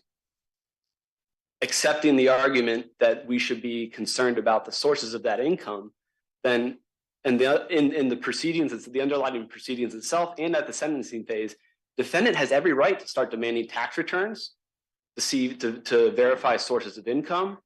If there's been any allegations about some sort of misdealings in the past, they're going to investigate those. In other words, where courts have historically and routinely treated victims as victims, under this new precedent, they're going to be re-victimized all over again. And this is actually, I think that Congress anticipated this because in 18 USC 3664, which is the enforcement provision of the MVRA, subsection G1, Congress states that, and I quote, "No victim shall be required to participate in any phase of a restitution order." So if we are now going to accept the principle that victims have to justify where their money came from and ignore the harms that's going to visit upon victims and ignore how this is going to overburden proceedings, this runs right in the face of what Congress told us shouldn't happen. So the fear is that the defendant will say they're criminals and all their property is criminal proceeds. And realistically, unless the victim comes in and says that's not true, they're going to be effectively compelled to participate. I believe so. That's the danger. I see that I am nearly over my time here, and You're in the red light. Yeah, go ahead. Just As to long as you get questions, you go ahead and answer. I like that policy. To address the two questions, and let me start with the Eastern District of North Carolina case. And I think the distinction there is the fact findings that occurred in this case, or the absence of fact findings that occurred in this case, and the fact findings that sounds like occurred exactly in the Eastern District of North Carolina case. There is no evidence, or there is no finding that the money stolen from Mr. Stevenson, which is the $204,000 of the $228,000, that was tied to illegal proceeds. And with Mr. Whiting, it's mixed. There's some evidence suggesting it is connected, but there's also evidence he obtained this money lawfully through being a painter. So there's a factual difference between those cases. And as for Martinez, there's two issues with this case. First, this was a 1997 decision from the District of New Mexico. The NBRA, of course, was passed in 1996. It appears to be actually one of the first cases that addressed the NBRA, and that's the reason why that's relevant is because the court actually analyzed the issue of restitution under both the VWPA and the NBRA. And reading that, it was sort of bizarre why they would do that, because the offense was clearly an NBRA offense, but then buried in one of the footnotes, the court says that it has serious concerns about the constitutionality of the NBRA. Of course, the District Court in New Mexico, respectfully, has turned out to be wrong on that issue. But when you read the court's analysis and why it arrived at its decision, it goes through a variety of mitigating circumstances of the defendant and how he had this terrible fall from grace, and it sort of mitigating circumstances behind her crime. In other words, the district court there, its decision not to order restitution was very much driven by circumstances of the crime and the defendant in that case. But I guess more to your point, and I hopefully will end with this. To the extent that the court is looking for a limiting principle here, Martinez provides it, as does the District Courts of DC's decision in Scanlon. Martinez decided not to order restitution to the victims in that case. And the reason why it was able to do that is because it hung its hat on extensive state and federal litigation, which found conclusively that the casino had been illegally gambling at the time of the robbery. So in other words, there had been an outside judicial body that made a factual legal determination that these were illegal proceeds. And Scanlon actually, Scanlon doesn't hang its hat on that same principle, but Scanlon says it is going to order restitution because there's been no factual finding by another court that these are illegal proceeds.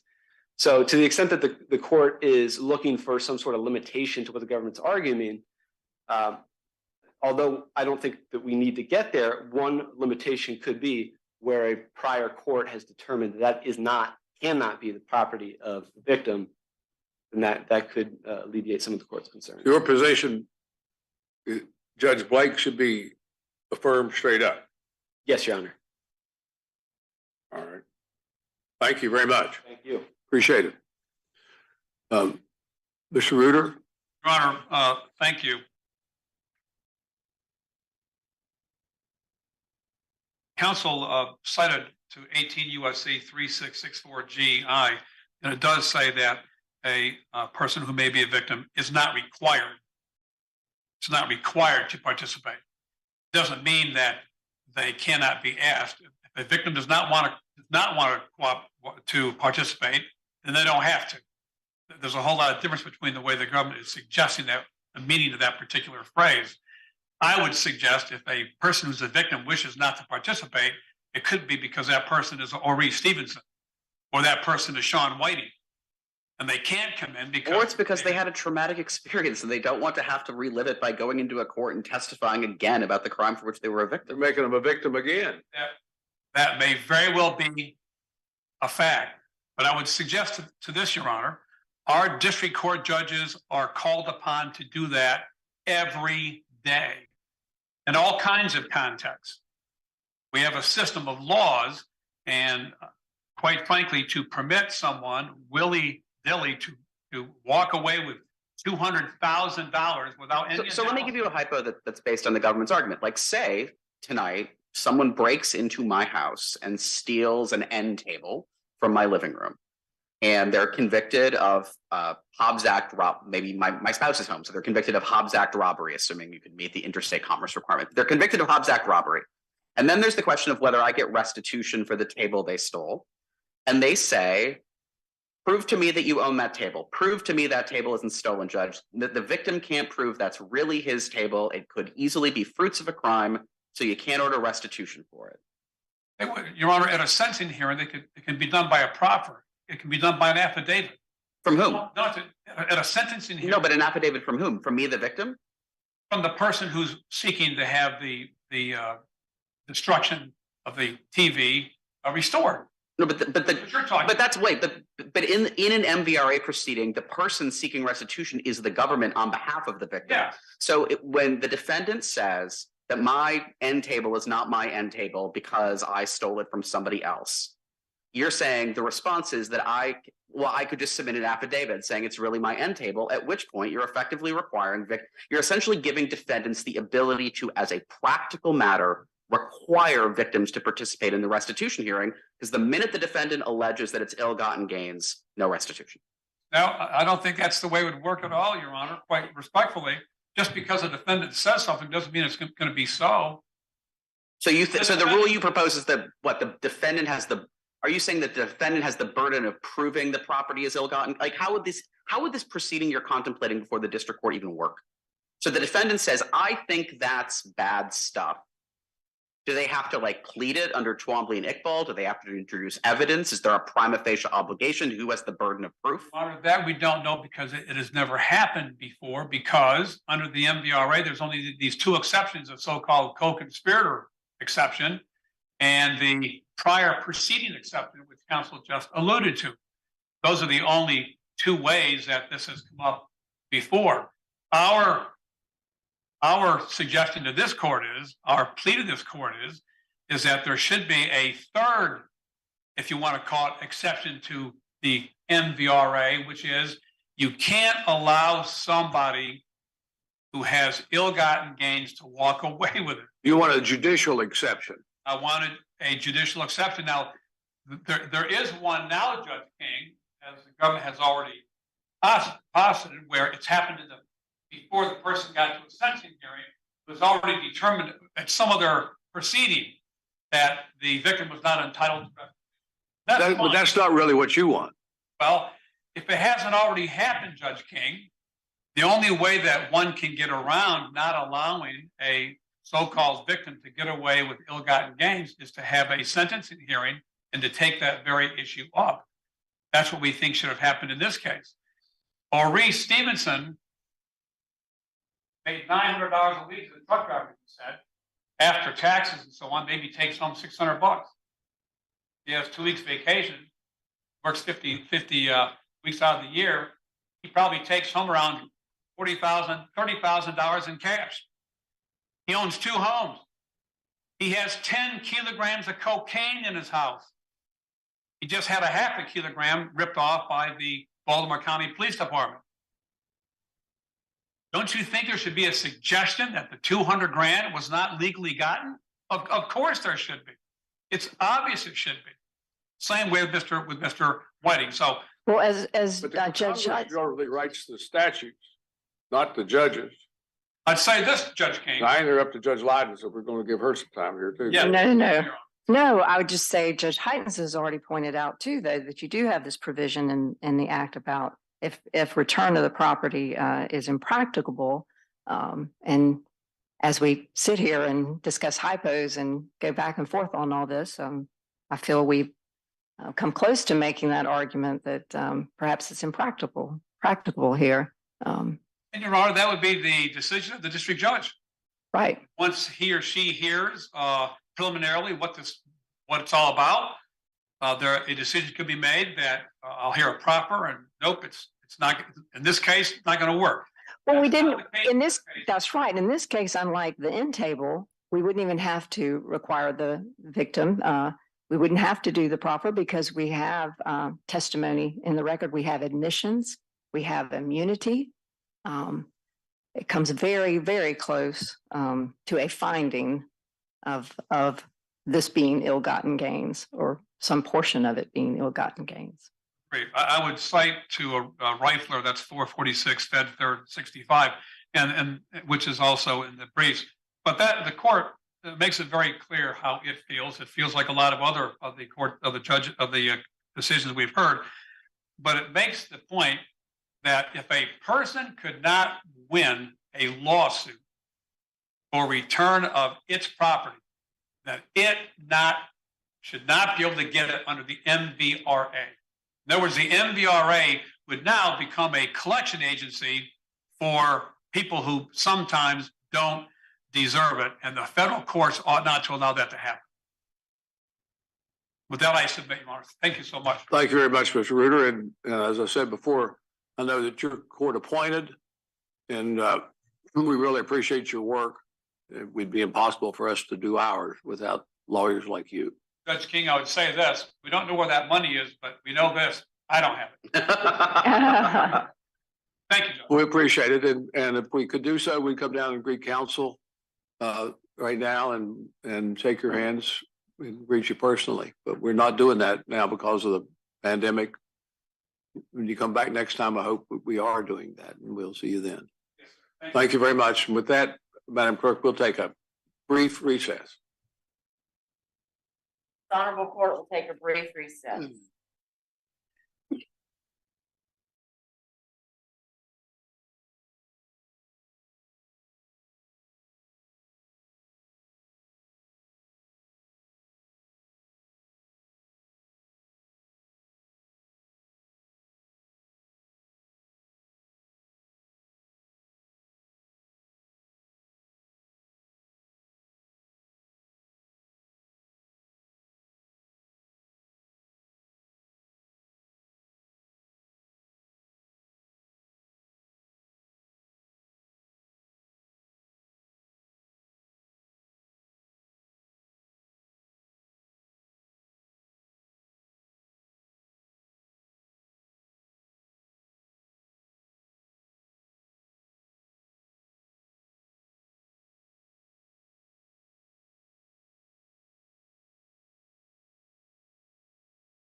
You may be seated. Our third case today is Brooks versus, I can't pronounce the last name without mispronouncing it, so I'll let someone help me. Kijakazi. Pardon? Kijakazi. Very good, but where is let's see we've got a lawyer on the TV here. Good to have you with us, sir. Thank Mr. you, Your Honor. Turnall? Yes, Your Honor. Thank you. Yes, I'm sorry about that. I was looking over here at your desk and it's empty. And so we have you right here. It's good to have you with us. Go right ahead. Thank you, Your Honor. May it please the court, my name's David Shermill, and I represent the disability applicant here, Miss Brooks. Miss Brooks offers three really straightforward arguments, which are fully grounded in either Supreme Court decisions, longstanding Fourth Circuit precedent, or SSA's own policies. By contrast, SSA seeks to create three novel, unprecedented exceptions to all of this well-settled law. And I want to actually mention something that happened in the argument immediately before this one. I believe it was Judge Hyten said to counsel that fact finders have to make findings, not, well, she could have found X. In other words, no post hoc rationalizations. That's exactly true here. There was evidence of record from a vocational expert, which the ALJ ignored. What was that evidence? It deals with something called the composite jobs rule, which the Fourth Circuit has never mentioned, but it's not disputed between the parties. Very important piece of policy. And it holds that in a case like this one, where a composite job might be present and the ALJ can make an as generally determination, that as generally step 4 determination is barred as a matter of law.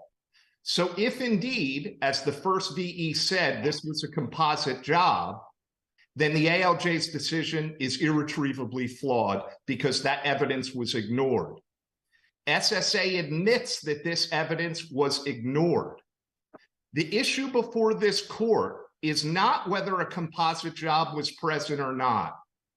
The issue is that the ALJ ignored evidence that it was. We cite a mountain of legal authority for the proposition that ALJs must acknowledge, discuss, and analyze evidence of record, which is relevant to outcome dispositive issues. Mr. Turnall, can I ask you, I'm just trying to conceptualize what the nature, I'm going to describe these as the first and the second hearing, just in the sense of, I understand everyone got together with the ALJ twice, and there were 2 occasions where the ALJ heard from people. I'm just going to call the first time they all got together the first hearing, and the second time the second hearing. Your argument that the ALJ failed to discuss the contrary evidence, the expert who testified at hearing 1 did not testify at hearing 2, correct?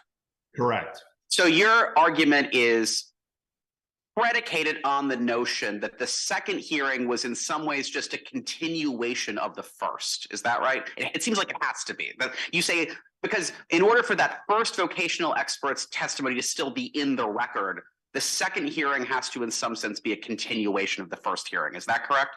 No, Your Honor, I think that's reasonable to say, but the reason why we're saying this is because it is part of the record. You can look at the transcript of record. It's in the certification page. It's in the record, and I believe the pages are 67 through 105 of the record. It is in this record before this court. It was in the record before the ALJ, and they sent 8 different notices to the claimant saying everything in your record will be considered at your hearing. That's not what they're saying now. No, sure. And that's a helpful clarification. So I don't want us to get hung up on the word hearing. That doesn't really matter. But you think this is basically all one proceeding, right? Because each proceeding has its record. And your view, this whole thing is one proceeding. And in fairness, there's some language in the Appeals Council's remand order that makes it seem like this is a continuation of the previous proceeding. But that's your argument, right? Absolutely. And under agency policy, there is no question whatsoever. This is a single claim. The district court talks about vacated judgments. That has nothing to do with disability law. There is a single application in 2015. And as we're going to talk about later, all factual and legal determinations have to be made de novo on remand. So this is a single proceeding. And if you look at the hearing notices and Justice O'Connor's controlling concurrence in Sims, it says it really matters what you tell a claimant. How are you going to tell a claimant 8 times that we're going to consider everything that's in the record and now say you didn't have to? And the thing I'm going to tell you, Your Honor, what's most disturbing to me as a former SSA attorney is I looked this issue up.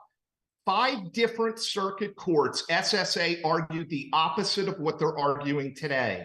11 district courts over a period of decades, they argue it the opposite of what they're saying today. In other words, in those cases, they said the first VE can be looked at to deny benefits. Now they're saying first VEs are inherently irrelevant. You can't have it both ways. So overall, Your Honor, I think what I would say— Okay, with that clarification, then this to me is what creates, unfortunately, and I wish it didn't, but this is what to me creates the an appointments clause problem that's maybe a different one that's discussed in the briefs.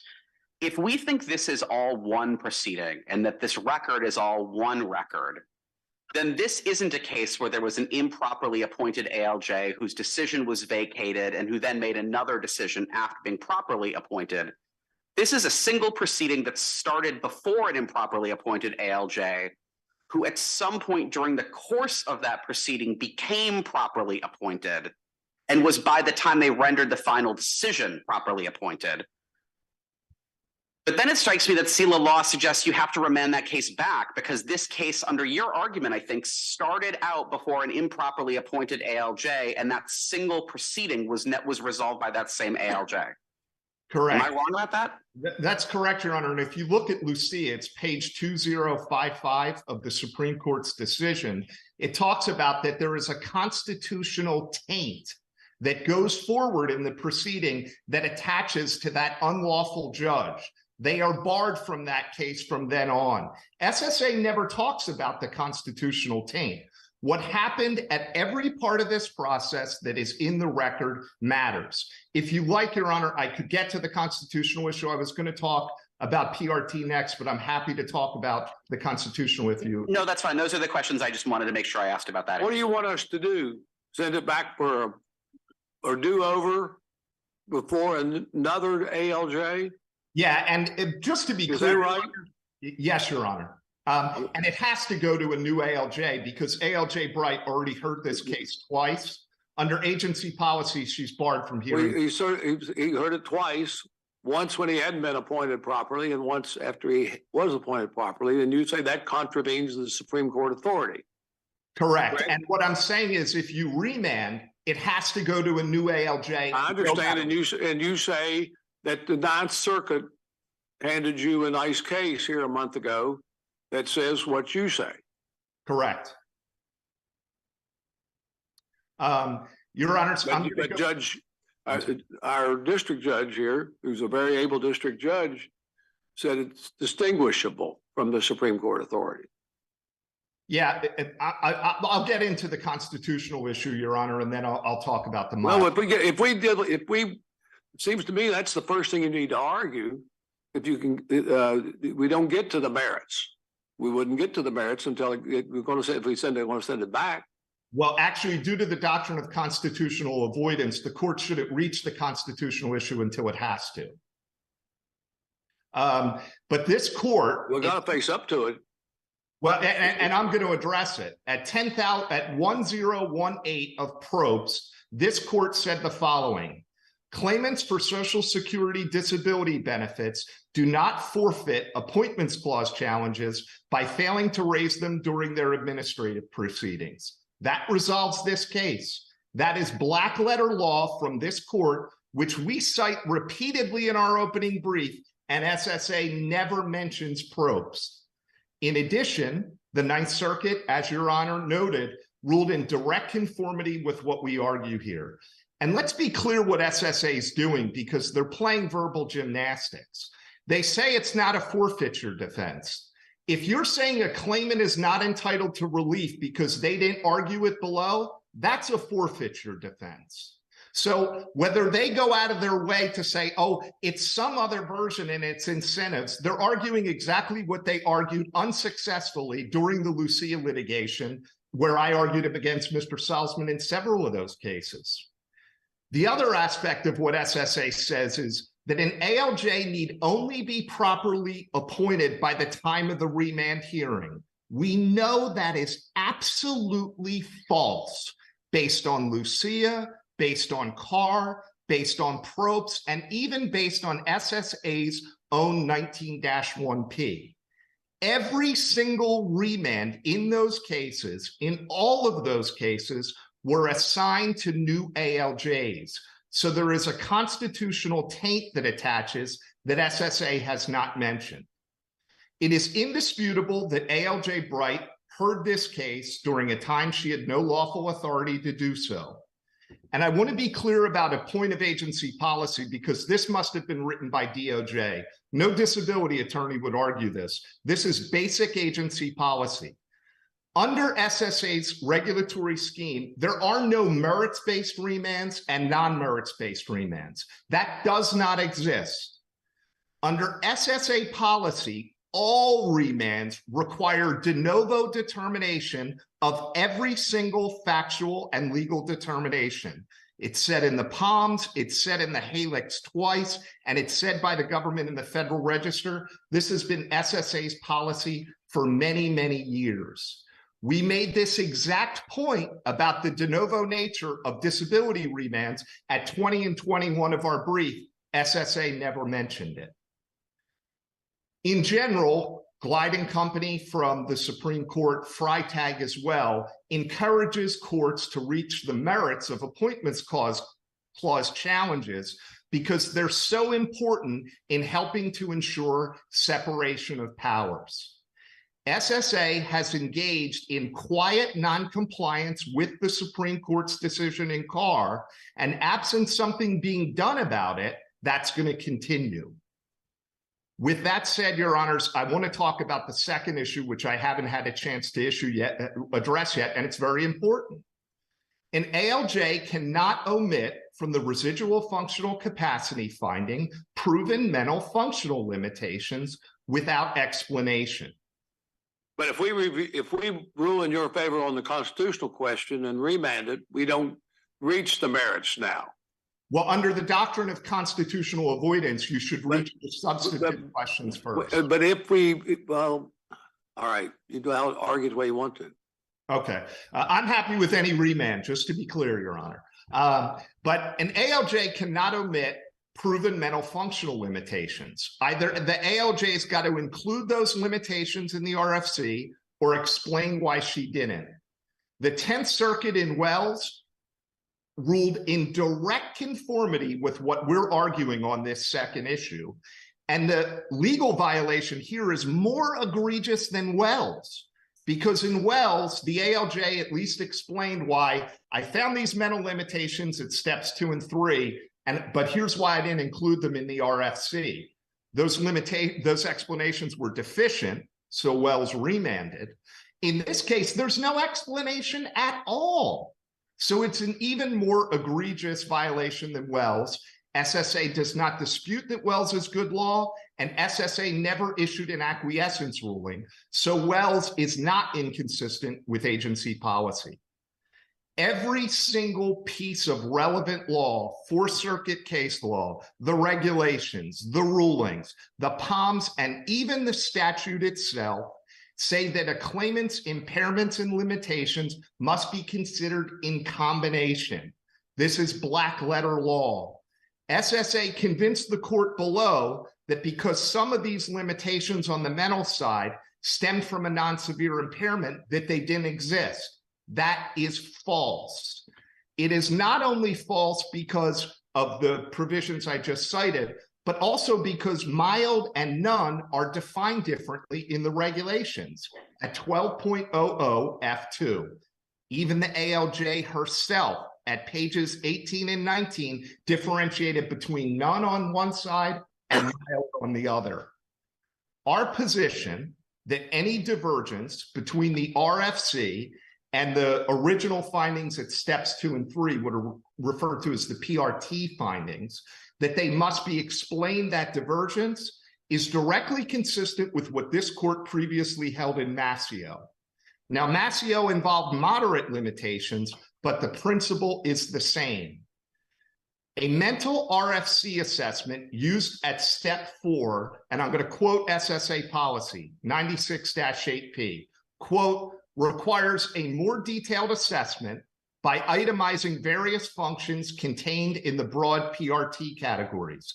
We went from broad, you've got some mild mental functional limitations, to absolutely none. That's not more detailed, it's non-existent. Your Honors, our position is very simple on all 3 issues. We are locked into bedrock black letter law to which they seek exceptions. That should be firmly rejected because these exceptions have no basis in agency policy and are unprecedented. Remand should occur for a new hearing before a new ALJ. Thank you very much, sir. Thank you, Your Honor. Appreciate it. Let's see what the commissioner has to say. Mr. Salzman? Thank you, Your Honor, and may it please the court. Joshua Salzman on behalf of the commissioner. I'm here to address the appointments clause issue. My colleague, Mr. Hartley, will be providing argument on the other 2 issues in the case. And I want to begin by emphasizing that contrary to what Mr. Chermel will tell you, this case is very different from Lucci, and he's asking you to expand that decision in very significant ways. And I think Judge Heitens actually pointed out exactly what the distinction is during a colloquy a few moments ago. In Lucia, the Supreme Court said at 2055, the source of the appointments clause violation is that ALJ Elliott, who was the SEC ALJ at issue in that case, heard and decided the case without a proper appointment. The Supreme Court was reviewing a decision reached by an administrative law judge who was never properly appointed. Everybody agrees that's not this case. Everybody agrees that in July of 2018, after the first hearing, but before the second hearing, ALJ Bright received a proper appointment. She then conducted a hearing and issued a decision at which time she was properly vested by the commissioner with all of the governmental authority needed to discharge that responsibility. So what Mr. Chermel is saying is that somehow her involvement at an earlier stage of the proceeding necessarily irretrievably corrupts her or taints her in a way that precludes her later involvement. Not corrupts her, but corrupts the proceeding that began when she hadn't been properly appointed. But there's nothing in Lucia that says, for example, forget 1 hearing, 2 hearing.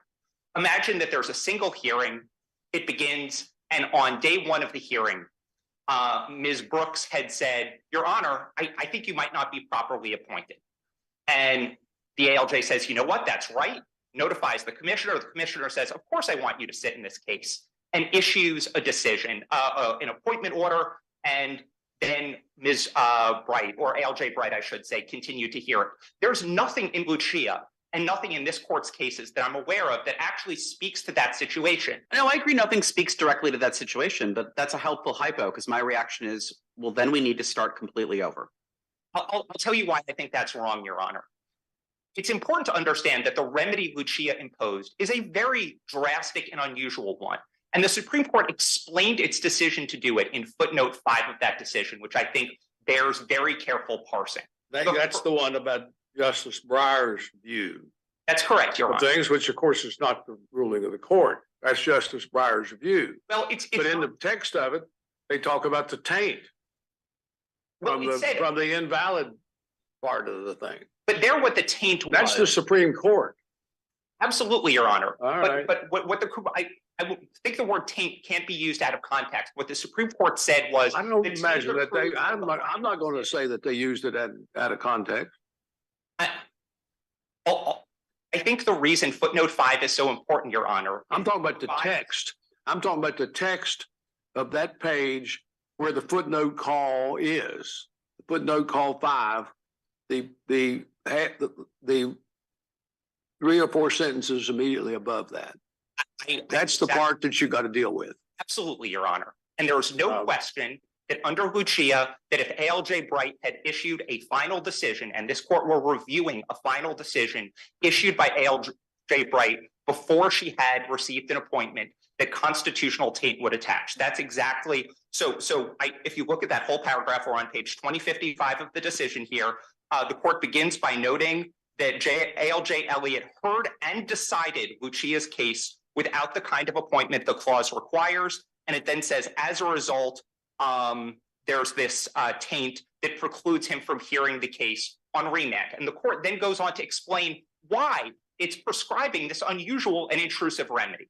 And what does it say? The first thing it says, it acknowledges Justice Breyer's point that the structural purposes of the appointments clause actually don't require this remedy because You're into the footnote again. Back to the footnote. So you're arguing Justice Breyer's position as opposed to the court's position. I disagree with that characterization. Well, you can disagree with the characterization, but I'm just talking about, it looks to me like that's all in footnote 5, and the text is what would be the governing part of what the Supreme Court said or the majority said. No, the footnote. Okay, hold on. All right. It keeps saying Justice Breyer. And I respect Justice Breyer no end. But that footnote isn't Justice Breyer. The part that's written above there, that's Justice Kagan, right? As is footnote 5.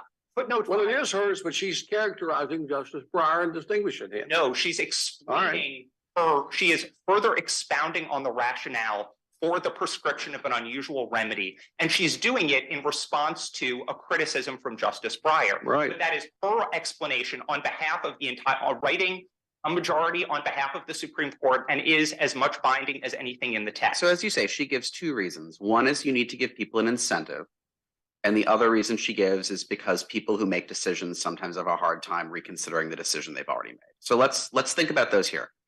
So when the appeals council sent this case back for further consideration, could the claimant have sought judicial review at that point? I think not, probably. I think not. Okay. So this is her first chance to raise this issue before this court because she didn't have a previous chance to raise this issue before this court.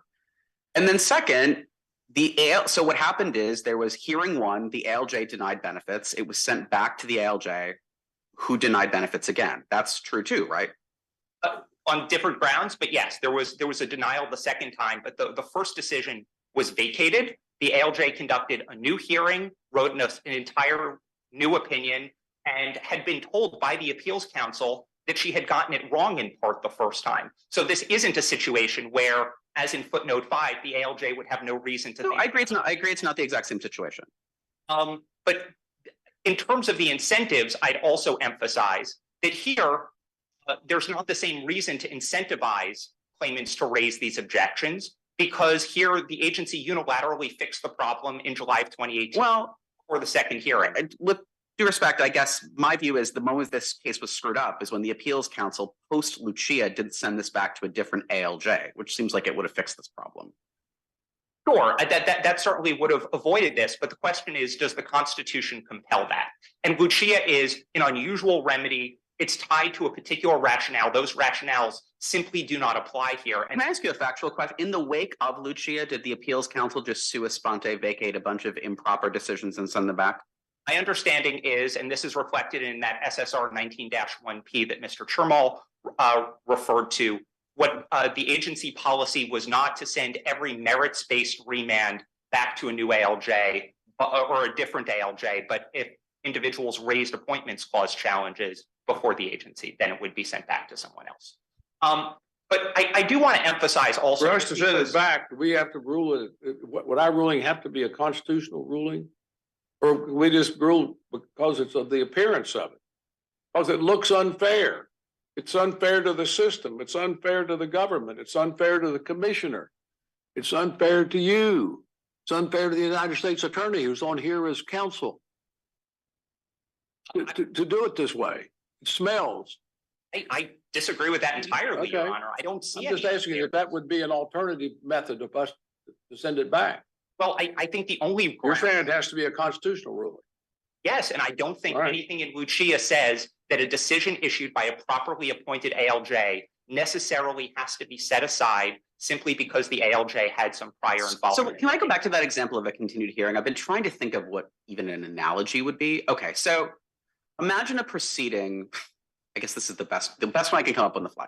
Imagine a proceeding that's conducted by a federal magistrate judge that the Supreme Court later holds can't be conducted by a magistrate judge.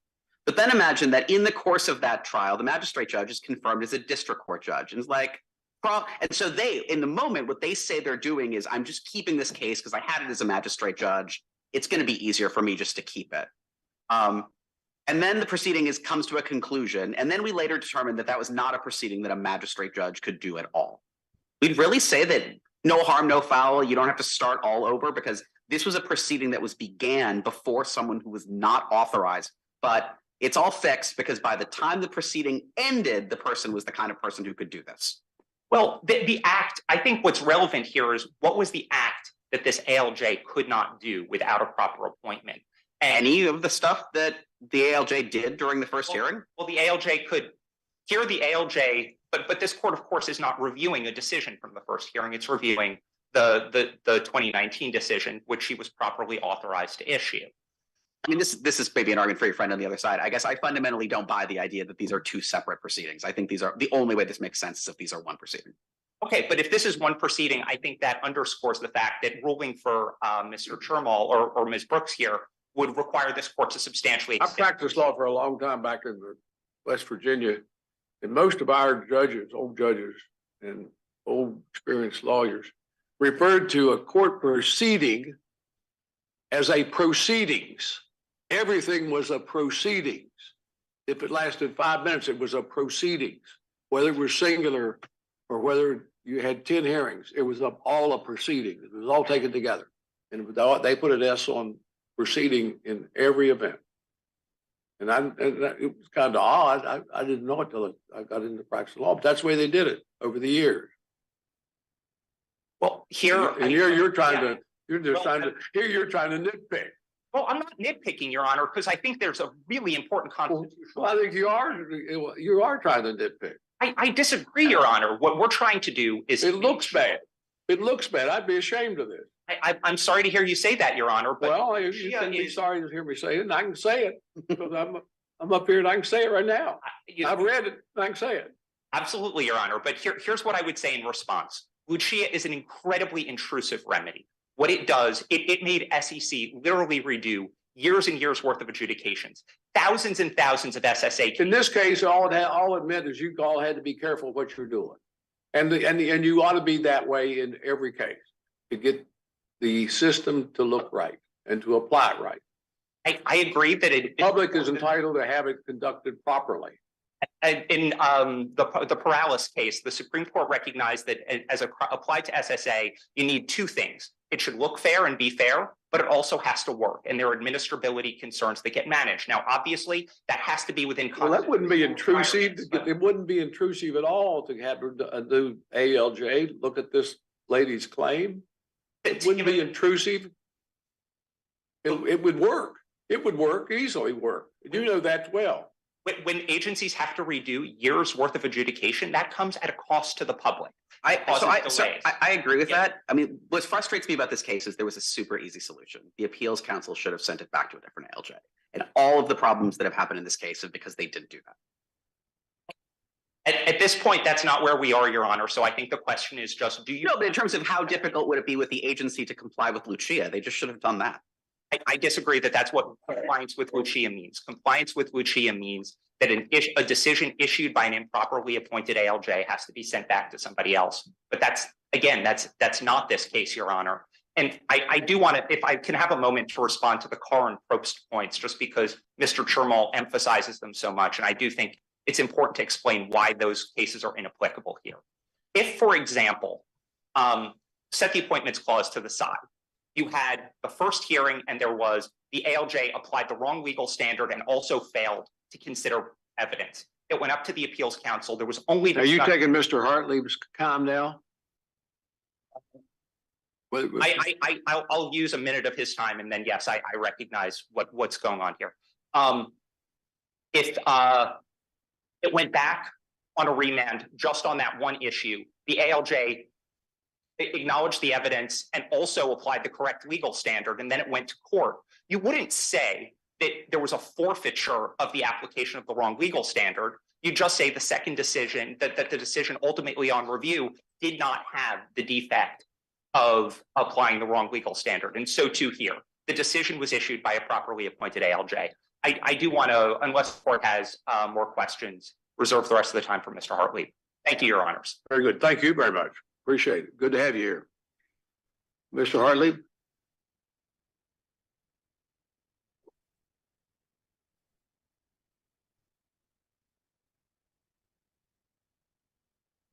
Good morning, Your Honors. Gary Hartley with the United States Attorney's Office on behalf of the Commissioner. May it please the court, I'm going to address the two merits issues. At the outset on both of these merits issues, I want to make clear there are no novel exceptions that SSA is promulgating in this case. Everything related to the ALJ's substantive decision is grounded in Supreme Court and Fourth Circuit precedent. With respect to the vocational expert issue, the ALJ was permitted to rely on the new, more fulsome second vocational expert's testimony, especially when the prior vocational expert's testimony was the subject of remand and was challenged by plaintiff.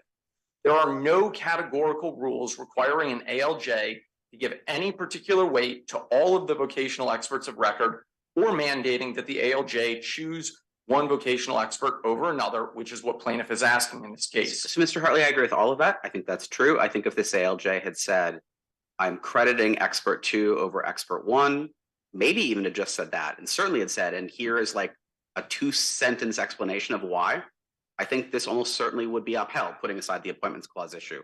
But we have cases that say you can't just be presented with diametrically opposed evidence and pick one and give literally not even say that you're picking one over the other, much less fail at all to explain why you're picking one over the other. I want to respond to that in two ways. First, the law is clear that a reviewing court must read the record as a whole. That includes the hearing transcript. I agree. At the second hearing, the second vocational expert was present, plaintiff was present, plaintiff's counsel was present. There was an extended colloquy with plaintiff present, and the ALJ asked plaintiff questions about her past work in front of the vocational expert, and plaintiff responds, "Museum attendant is more like the people I supervise." Plaintiff volunteered concerns about the first vocational expert, distinguishing between her positions as she performed and the work of the people that she supervised.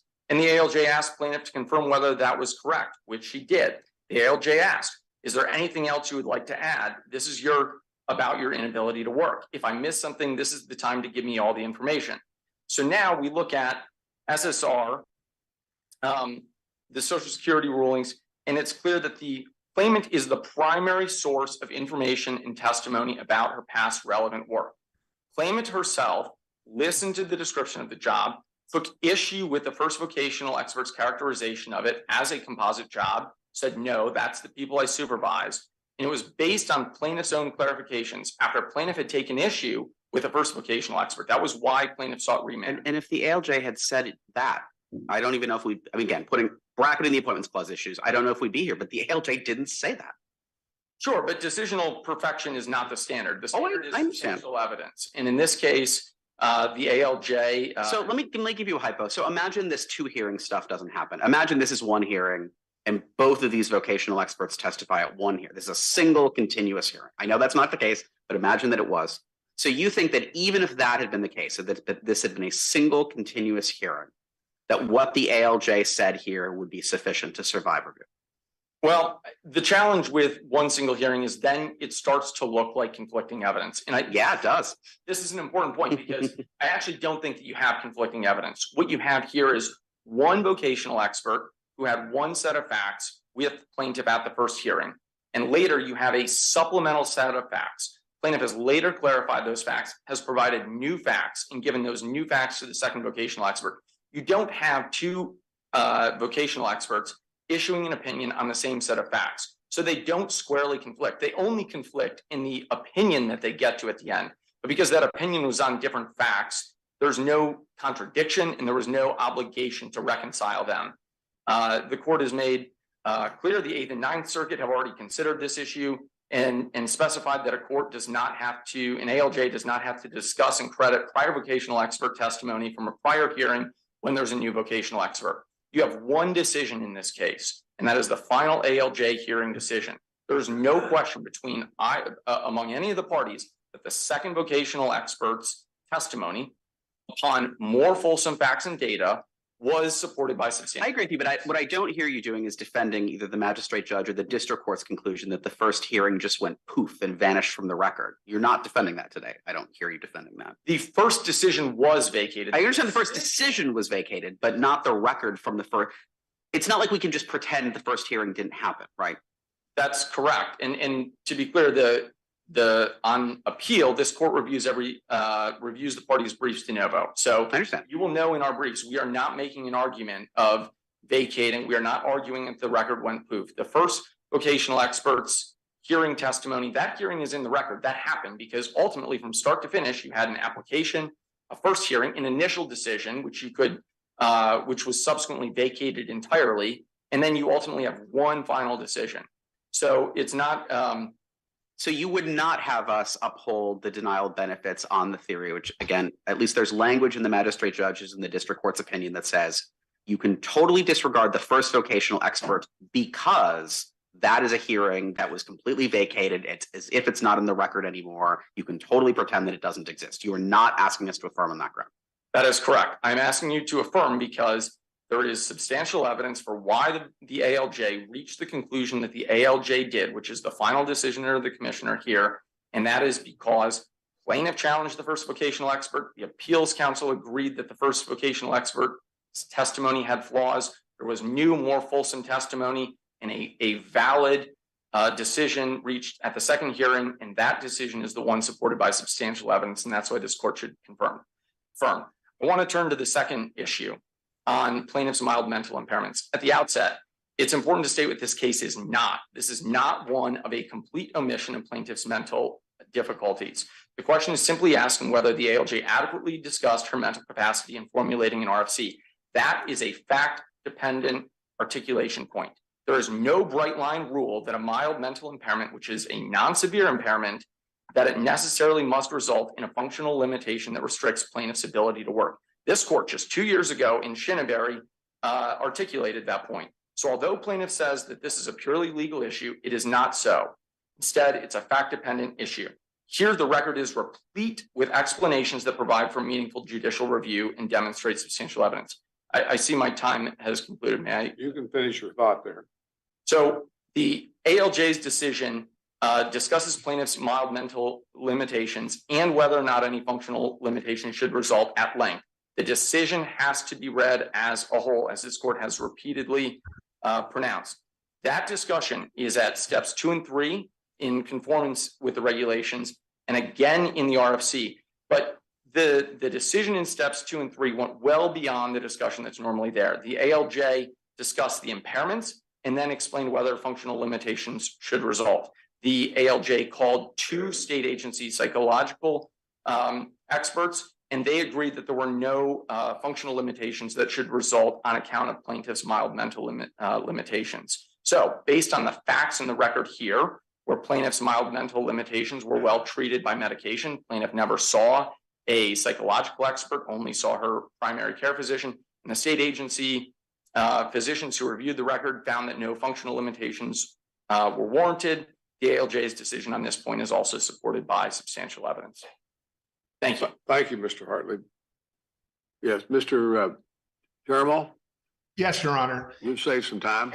Thank you. I want to make a really important point. I'm going to get to the Lucia stuff, but I want this to be understood because I've been on this side. I was with SSA. I was a senior attorney there for many years. On this side, 15 years, we've appealed 3 cases of our own to the circuit courts.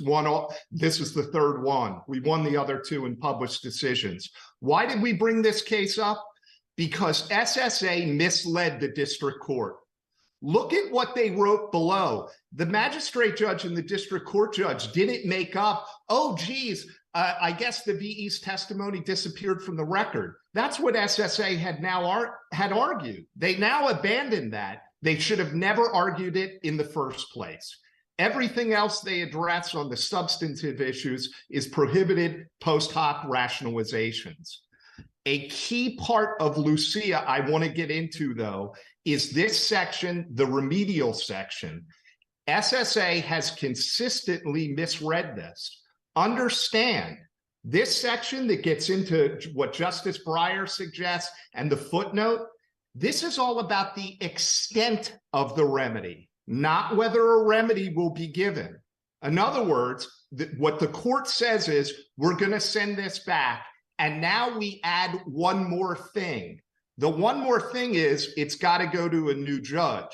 So the issue in this part of the decision of Lucia is about whether you'd get a new judge or not whether you'd be denied a remedy altogether. The other thing that I wanted to emphasize to this court, something needs to be done. The Supreme Court issued Carr a long time ago. They issued Lucia even before that. Since Carr has come out, SSA has refused to issue any policy guidance to its adjudicators, which is why injustices like the one in this case, which was absolutely needless and SSA shot itself in the foot, they need to be prevented because SSA needs to start abiding by Supreme Court precedent. With that, Your Honors, thank you very much for your time. I very much appreciated appearing before you. Yes, sir. Thank you very much. We appreciate your work. And hopefully next time we'll have you here personally. That being the situation, we will take the case under advisement and call the final case, Madam Clerk. Thank you, Your Honor. United States of America versus Maurice Brandon Rakestraw.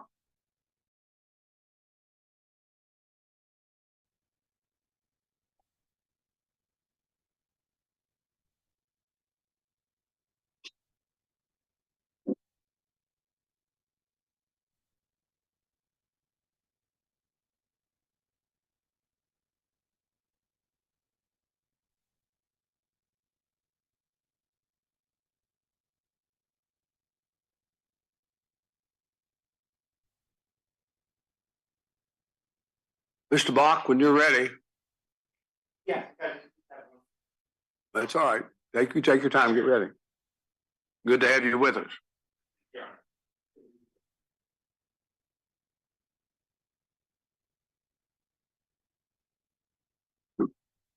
May it please the court, Eric Bach of Charlotte, North Carolina, representing the appellant, Mr. Rakestraw, the defendant in this case.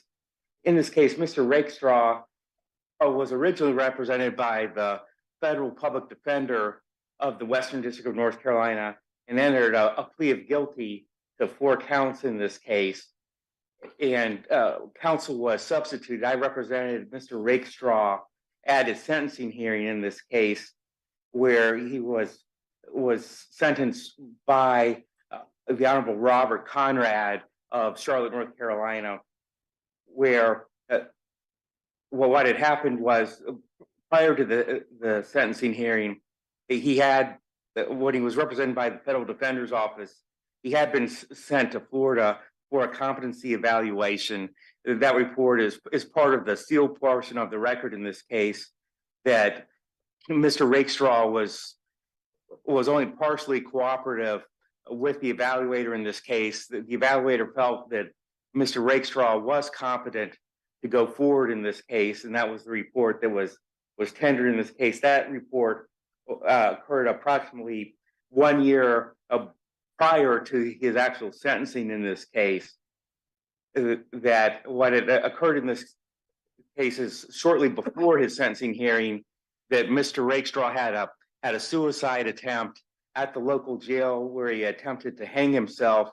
I was his counsel at the time, had not been able to see him because there had been the incident of there had been a COVID lockdown of his entire pod, so I wasn't able to meet with him. Then he had the suicide attempt. I contacted the legal department of the Sheriff's Department, George Guys, who actually is a former assistant U.S. attorney for the Western District of North Carolina, could not give me detailed information because So at the time of the suicide attempt, you were his lawyer. That's correct, Your Honor. And you'd been appointed by the Western District of North Carolina. That's right, as a panel attorney after the Federal Defender's Office withdrew due to a personal conflict of interest with Mr. Rakestraw in that. And that those appointments are made not by the judge personally, but by the an office in the clerk's office. It's by the defender's office. They have someone. You're on the panel. That's right. I'm a panel attorney. You're a panel attorney, but who selects the panel attorney? That the defender's office. The defender's office. That's right. They have people. But they were conflicted out. That's what that's the reason I'm asking you. That's correct, Your Honor. So they went with someone who's on the panel. Is how that. But Judge Conrad didn't have anything to do with pointing you. Correct. That's correct. That the defender's office. They're conflicted out. That's all I wanted to know, really. So what had occurred is I talked to that Mr. Guys had informed me that there had been a suicide attempt by Mr. Rakestraw, that they had taken this as a legitimate attempt, that they had taken him to the local hospital, Carolinas Medical Center, to have him evaluated by the psychological unit there and brought him back to the jail. That Mr. Guys told me that he couldn't provide me records without having a HIPAA release form signed, but due to the restrictions they had, I was not able to see him without getting a. Is all this in the record, or are you testifying? This is all in the record, Okay. Your Honor. This was in the sentencing transcript, and also I filed a motion to continue related to this with Judge Conrad. So I'd ask at the time of sentencing to have a motion to continue his sentencing hearing, and also have him reevaluated, since that there was an issue of staleness of that prior competency hearing, since that had occurred approximately 1 year beforehand in this case. And looking at the case law in this case, the two controlling cases are the cases of United States versus General and United States versus Mason. Mason is the older case, but really has what I would consider the most meaningful analysis on this issue from 1993. Mr. Bach, when you said the controlling cases, these are the controlling cases about whether to order a competency hearing, right? That's correct, Your Honor. And whether they're not cases about whether to order a continuance. That's correct, Your Honor. And that's how we framed this in our brief, was that it was erred by the court of not ordering a further competency hearing to have Mr. Rakestraw evaluated prior to going forward with his sentencing hearing. So that's thank you. You've sort of examined the question. I'm looking at your brief, and I'm trying to figure out if you have preserved the claim that the court committed error by not granting a continuance. And I look at your questions presented, and I don't see any reference to a continuance. And then I look at the legal discussion, and I don't see any reference to cases about the standards for granting a continuance in the standard of review section. I guess, is there anything you'd like to say to me on that? I'm looking at your brief, and I'm not seeing an argument that the district court committed. I understand you've definitely preserved the argument that the court should have ordered a competency hearing, and you preserve the argument that the sentence is too long, it's a bad sentence. But I'm looking at your appellate brief, and I don't see an argument that the district court committed a separate legal error in not granting a continuance. And I guess I would just like to give you an opportunity to convince me that I'm wrong about that. No, Your Honor. I felt that those two issues were commingled together, the continuance and the issue of having him evaluated for competency. And so I asked the judge not to go forward with the sentencing hearing until he could be evaluated for competency. So I felt that those two issues were commingled. So that's the way I tried to argue that in the brief. I didn't really see those as two separate issues, since what you wanted was an evaluation. That's correct. You want a follow-up evaluation because he tried to commit suicide while in custody. That's correct, Your Honor. Before he was sentenced. That's correct, Your Honor. The judge turned it down. That's right. And that's review, and that's a question that we review for abuse of discretion. That's correct, Your Honor. And do you contend that the judge committed any legal error or misapprehended the facts, material facts? I mean, those would constitute per se, arguably, abuses of discretion. If the judge didn't understand the facts, or if he didn't understand the law. Yes, Your Honor. Our argument was that he didn't apply the proper legal standard in this case, that we'd introduced. Legal standard to what? Of when to order another competency evaluation in this case. we'd argued that they're under the statute that we'd introduce additional facts to the court since that past evaluation and that under the statute. What was there beyond the fact that he tried to commit suicide? He was facing sentencing and he tried to take his life while he was in jail. Was there something beyond that that you presented to the judge to support that request for a competency hearing? Or competency, you want a competency hearing or a competency evaluation and a hearing? Both, right? We wanted a competency evaluation and then a hearing after that. That's right. But our argument was that on appeal, You wanted him sent to Butler, probably, did you not? A prima facie showing that the defendant wasn't currently competent to go forward with the sentencing hearing, and that we'd introduce new facts since that last competency hearing, and that the defendant needed to be further evaluated, and also to have the medical records at the jail evaluated by a medical expert, which obviously I'm not a medical expert, and Judge Conrad isn't a medical expert on this issue of competency to have it evaluated since this is new facts. And I think the facts in our case really distinguish it from a lot of the cases in the appellee's brief, where we're not just talking about the opinion of defense counsel, but there's actually an intervening psychological case, which is basically similar to what you see in the Mason case, where. But before we get there, Mr. Bach, and excuse me, shouldn't you have teed it up better for Judge Conrad? Shouldn't you have moved for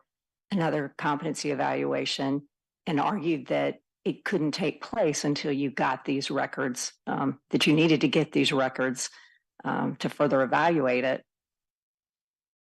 I'd only been able to meet with the client within 24 hours of the sentencing hearing.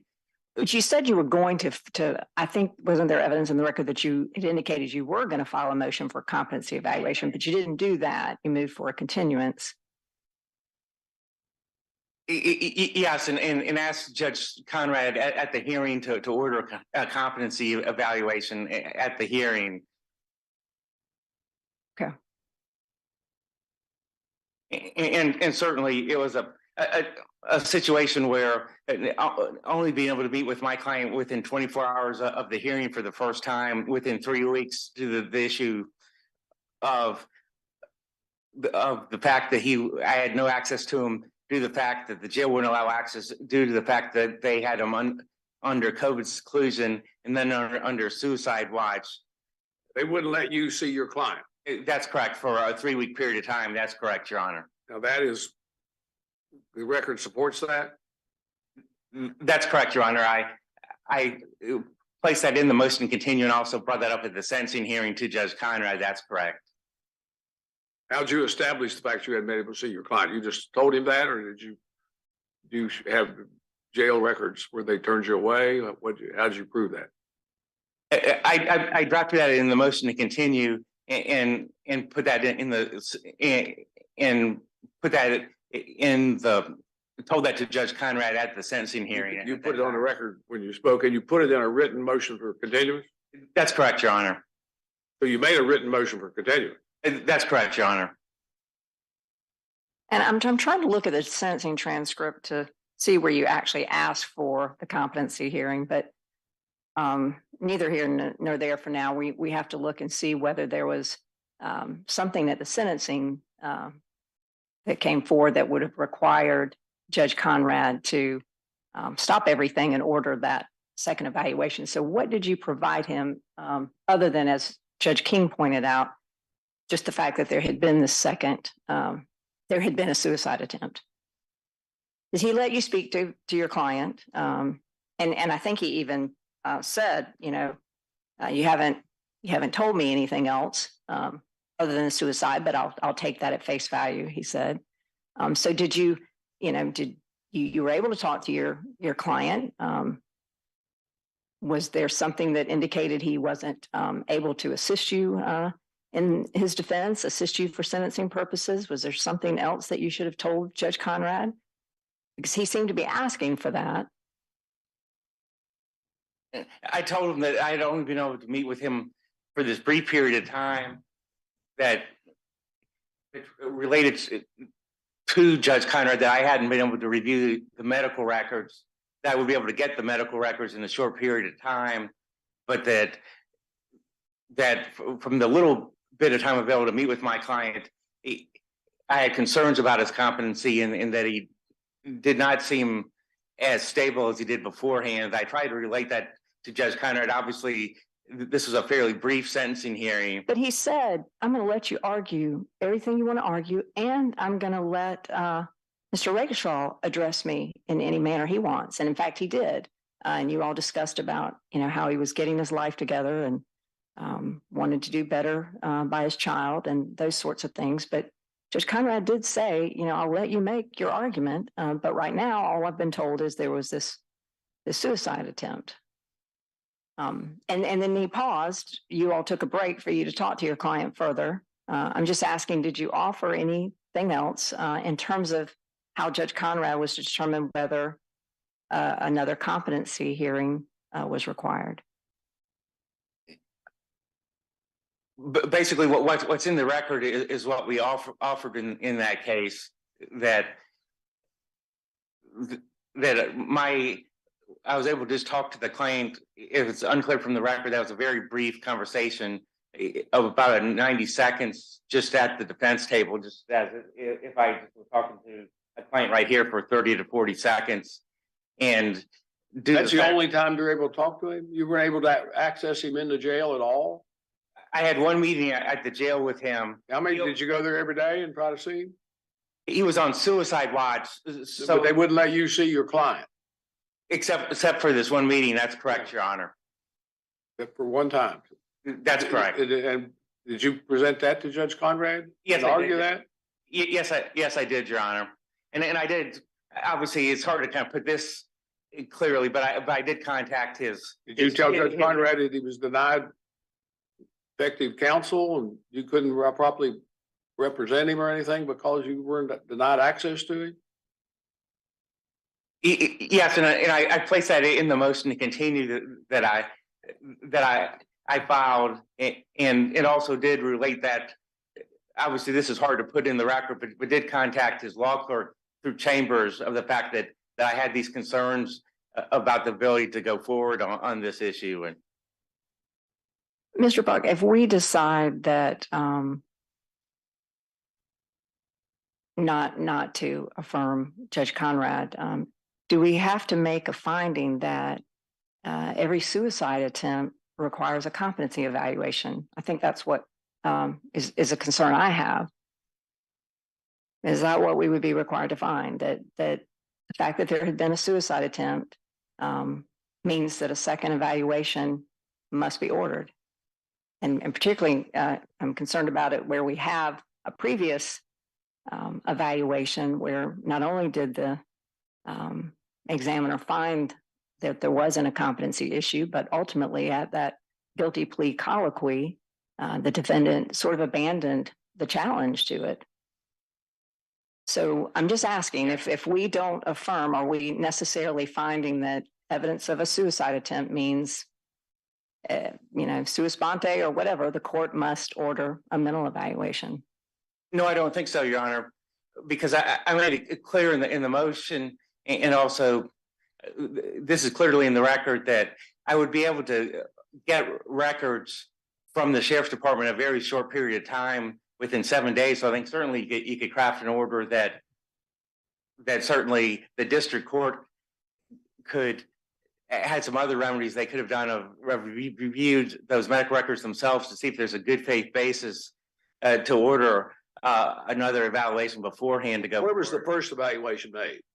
Were they in Charlotte or they send him away? They send him away to Florida, Your Honor. Florida.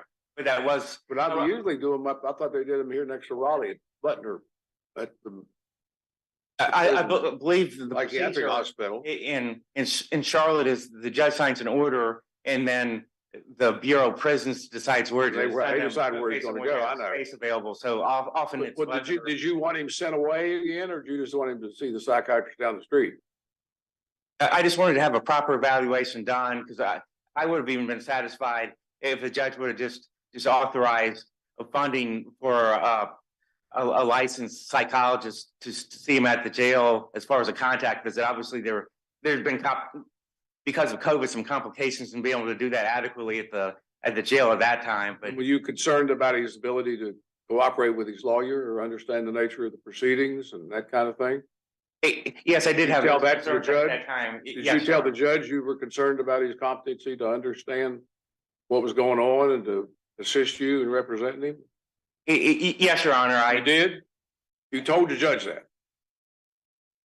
Yes, some of that is that I had followed up with his chambers of having these concerns, and which I know is hard to document that always in the record. You So called the I law did clerk. You called the law clerk one time, you said. That's correct, Your Honor. And that's no record of that. That's not in this record. That's correct, Your Honor, because that's something that's just difficult to document. So which I've said, you're sort of the lawyer here today and you're the witness as to what went on. I'm trying to distinguish between that and what the record is. Yes, Your Honor. Because there's no question that this is we review what Judge Conrad did in the context of this thing for abuse of discretion. He has discretion to act one way or another on a request for a continuance or on a request for a competency exam. And he has to abuse the discretion before we can do anything about it. And he abuses the discretion if he makes a legal error, if he doesn't understand the facts. But we got to give him deference. We got to defer to him. Even if I'd been the sitting judge at the time, I could say, well, I'd probably send him away for exam, certainly. But that wouldn't mean that we ought to reverse Judge Conrad at all. Well, he was the sentencing judge and it was up to him. And we defer to him.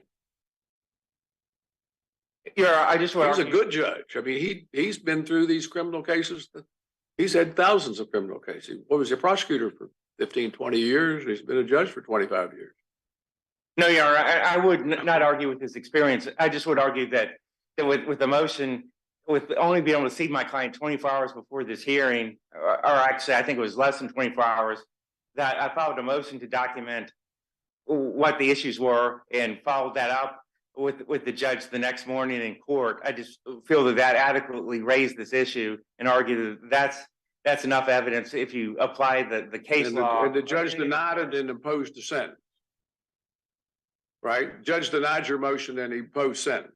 That's correct, Your Honor. And you're also complaining about the sentence. Yes, Your Honor. How was he prejudiced by if he made a mistake? If the judge made a mistake, how was your client prejudiced by it? On count one, my client was a category 6 and Judge Conrad sentenced him well above his guideline range. And we'd argue that if you look at the case law in this circuit, that's a unreasonable increase without giving the defendant any notice that he had any intent to depart upward and do a variance to that level. And we'd argue that if you look at the case of an unreasonable variance, that this conforms to unreasonable variance in this case. And of course, notice wasn't required because the variance was based on evidence well known to both sides. Correct? Your Honor, I just argue that that's a factor that you can look at, but we framed the argument mostly, if you look at the case law, just on the reasonableness of that variance. And the facts were terrible in this case. Just egregious facts. I mean, carjacks a family and parents trying to get the child out of the car before he leaves with the car, and he leaves nevertheless with the child. It's in a high-speed chase, car flips. He goes running off, baby's left, in an upside-down car. I just argue that the sentence that was enhanced wasn't the carjacking sentence, and so I'd argue that sentencing my client so harshly on the sentence that doesn't even involve the carjacking, especially when he also received an enhanced sentence on the 924C count, which was above what most defendants receive on the 924C, which is generally the 60-month sentence, that he was already was receiving severe sentences. And so that did make, we're only appealing count one. And so we would argue that on the count one sentence, that is is unreasonable when he's already a category 6, and that was the basis that Judge Conrad stated was his prior record level. And I think if you look at the case laws we cited in our brief, this is similar to the cases that we did show of this being an unreasonable variance on the criminal history level. And we just ask the court to consider that. We've given you a great deal of extra time. We've asked you a lot of questions. Why don't we give you a break and see what Mr. Enright has to say about this? Thank you, Your Honor. He may agree with you on a lot of it. Thank you, Your Honor. May it please the court. I apologize. I don't think I'm going to be able to make it quite that easy on this. But, our position is the district court acted within its discretion and certainly did not plainly err by declining to order a second competency evaluation. Right. So how would it be plain error if he made the motion and it was denied? We wouldn't review it for plain error. We'd be reviewing it for abuse of discretion. That's correct. He preserved it. If he made a motion for a competency evaluation, but he did not. He didn't. He did not, and explicitly told the court on page 125 of the record, I will be drafting a competency motion on Wednesday. He said that on Wednesday night of the prior week. And then in the district court, he told the court he made a motion to continue and told the district court at the sentencing hearing, there's a motion to continue pending and I want to be heard on that. He gave 2 reasons, one of which he said is a potential competency issue based only on the suicide attempt. I do want to correct the record to the extent my friend says that he told the court that he had reasons to doubt his ability to communicate with him or to understand the proceedings. He did not represent that to the court. It is not in the sentencing transcript. It's the first I've heard of it if he called Chambers separately and informed Chambers. What about the fact that he couldn't see his client for 3 weeks? Your Honor, he told the court that, so I mean, that doesn't sound very good to me. Well, I think the court credited the fact that his representation that he was in some kind of lockdown for the 2 weeks prior to the sentencing hearing, but Mr. Bach represented to the court that he had met with him twice before the sentencing hearing. And the district court gave him an opportunity to recess, to meet with him more. He has talked to Mr. Bach about what he was prepared to say about sentencing and assessed that he was prepared. Mr. Bach represented that he had prepared a very cogent sentencing memorandum based on what he had learned from his client. And to speak to a point Judge Heitens mentioned, Mr. Bach hasn't argued in his appellate brief that the district court acted outside its discretion to the extent it declined to grant a continuance. He has argued that the court was required to grant a competency hearing based on the evidence. Well, could the motion for a continuance be fairly construed as for a continuance and a competency evaluation? I don't think so, Your Honor. Simply we'd have to construe it liberally, wouldn't we? I don't think you have to construe in the circumstances. Construed liberally or not, the defendant was very explicit. Well, he's got court-appointed counsel, and he's been denied access, which doesn't, you're getting close to saying the government's saying he didn't get effective counsel. I don't think so, Your Honor. Well, you are. I mean, you're getting on the edge. I don't think so at all, Your Honor. Well, because I don't think there's a basis for a competency evaluation here. And that's ultimately. No, all I'm saying is you take the position there was no competence, or no request for a competency evaluation made. That's but he made a continuous motion. That's true. That's factually accurate, Your Honor. Well, it couldn't. I'm not asking if what you call the continuous motion could be interpreted as a request for both things, a continuance and for a competency evaluation. I don't think it must be interpreted because if it can, it's not reviewed for plain error. It's reviewed straight up as being preserved and denied. If this court interprets what Mr. Bach did as preserving a competency request, then it's subject to the abuse of discretion standard. That's right. Either way, the district court didn't abuse this discretion. The district court. Well, that might be that's another question, and that'd be you may well be right that didn't abuse his discretion.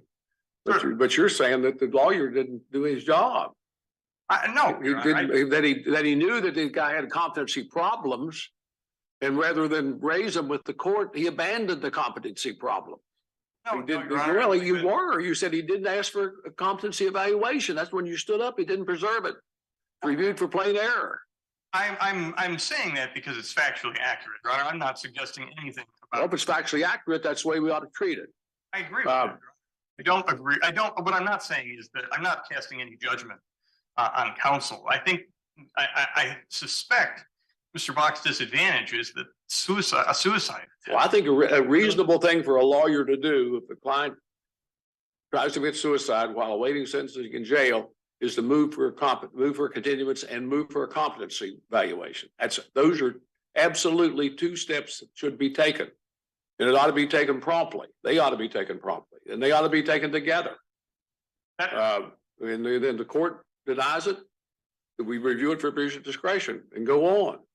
But it definitely should be made to protect the client. As a matter of fact, if he didn't make it, the government probably should. So just so the interest of justice. Your Honor, I mean, you guys you have obligations too. that is true, Your Honor, and I recognize, however, that the competency standard is not satisfied by a suicide attempt. This court has repeatedly said. But it raises question. Not under Just jumps off the page. Not under these circumstances. Well, you and I'll disagree on that. That's entirely fair, Your Honor. I think under any standard, even if this were entirely preserved and we're under the abuse of discretion standard, the district court asked defense counsel, well, what are the facts that raise any issue of competency to you? And the only one is that he attempted suicide on the eve of. So the judge asked him about the competency issue. Yes, Your Honor. Preserved. Discussed. Pardon me. I understand. Discussed by the judge and the lawyer. I've always read the rule to require it to be raised by counsel, but I won't quarrel with Your Honor anymore because I feel like under any it could be interpreted as it could be interpreted as being raised by the judge sua sponte. It certainly could be interpreted that way. And Judge Conrad's type of judge would do that. He absolutely would. I do think a defense counsel has to turn some corners or square some corners to ask this court to reverse that determination, and one of which is preserving the issue properly. But I don't think this court needs to go that far to resolve this appeal in our favor because it's well within the district court's discretion. The district court did consider and took at face value. It took defense counsel's representations as true. I understand he made a. The judge accepted that. The judge accepted that.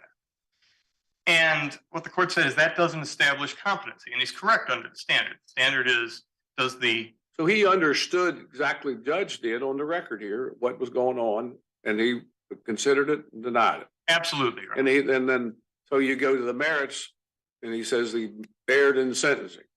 I'll certainly talk about the sentencing. I don't think the court erred at all. I think the court acted well within its discretion in imposing a sentence. It was an upward variance of about 30 months. However, the facts of the case were extraordinary, not taken into account. They were egregious and also egregious in a way not taken into account fully by the guidelines. The guidelines take into account the abduction of a child, but not subjecting that child to. Did you all ask for more than a higher sentence, a greater sentence than what he got? We asked for a lower sentence than what he got. We asked for 235 months. He received 200. So you would have given him more of a break. We would give. Well, I think we asked for the top of the guideline range. I think 235 is maybe 1 month above the top of the guideline range. Might be just a typo, but yes, we asked for a lower sentence than the court imposed. But ultimately, it's the court's decision, and the court explained exactly why. It said these facts are egregious and beyond what the guidelines take into account. The guidelines take into account that you might steal a gun, but they don't take into account that he stole it while committing a domestic violence assault of his former girlfriend. The guidelines take into account that you might carjack a car, but not under the particularly violent circumstances that the witness described and that are in the pre-sentence report, where he was smashed against the window multiple times, a gun put to his chest, and threatened with death. They take into account that you can abduct a child, but not subject him to gross indifference to human life that the court did. And The guidelines also understate, the court reasonably concluded that they understate the seriousness of his criminal history. He had more than 15 prior convictions. 9 of them didn't receive any criminal history points. And all those combined well authorize the court to exercise its discretion to impose a 264-month sentence. So I don't know if this court wants me to return to the issue of the competency hearing. Let me ask my colleagues if they have any further questions. I do not. We have addressed the subject in our brief, so with no more questions, I will. Unless you have something else, unless you have something else that you want to say. No, Your Honor. We don't have any further questions. Then I will yield the balance of my time back to the court and ask this court to affirm the district court's judgment. Thank you very much. Yes, Mr. Bach. Now you've saved 3 minutes. Thank you, Your Honor. I just asked on issue 1, just if it was a mistake on my part, not to argue the continuance issue more strongly in the brief, is not to prejudice my client on that. Just with drafting the brief, the issue seems so commingled. It seemed to me that arguing this as the competency issue made the most sense, especially the way that some of the cases, like the Mason case, stated the fact that this competency issue, it could be raised even after the hearing day. So we just ask the court to consider applying a similar rationale to the way the court applied that in the Mason case. And on the second issue about count 1, I just would again emphasize the fact that count didn't involve the carjacking case, and just the fact that my client already was at category 6, and that is such a substantial increase of the sentence that he already would receive, and just would argue that his criminal history category is actually fairly typical of someone who's a category 6. I don't think that if you looked at people who the probation officer calculated as a category 6, that his criminal history actually is any different than people who are at that category. Just since the majority, he was actually had 13 criminal history points, which is at the bottom level of category 6, not at the top level of category 6. And we just ask the court to consider that in looking at this issue of the reasonableness of increasing his sentence so far above his guideline range. Thank you, Your Honor. Yes, sir. Thank you, Mr. Bach. We appreciate it. And I want to, Mr. Bach, you're court appointed, and I want to thank you for your service to the legal system in representing Mr. Rackshaw. Without lawyers like you, we're unable to do our work. But we expect you to do it well and aggressively, and you know how to do that. You're experienced, and I thank you for your service. And if we weren't for the pandemic and the situations, we'd come down right now and greet the lawyers and thank you personally and shake your hands, but we can't do that now because we're not doing it now. But anyway, next time we'll go through that process, I'm sure. And Madam Clerk, with that, we will take this case under advisement, and we will adjourn court until tomorrow morning. This honorable court stands adjourned until tomorrow morning. God save the United States and this honorable court.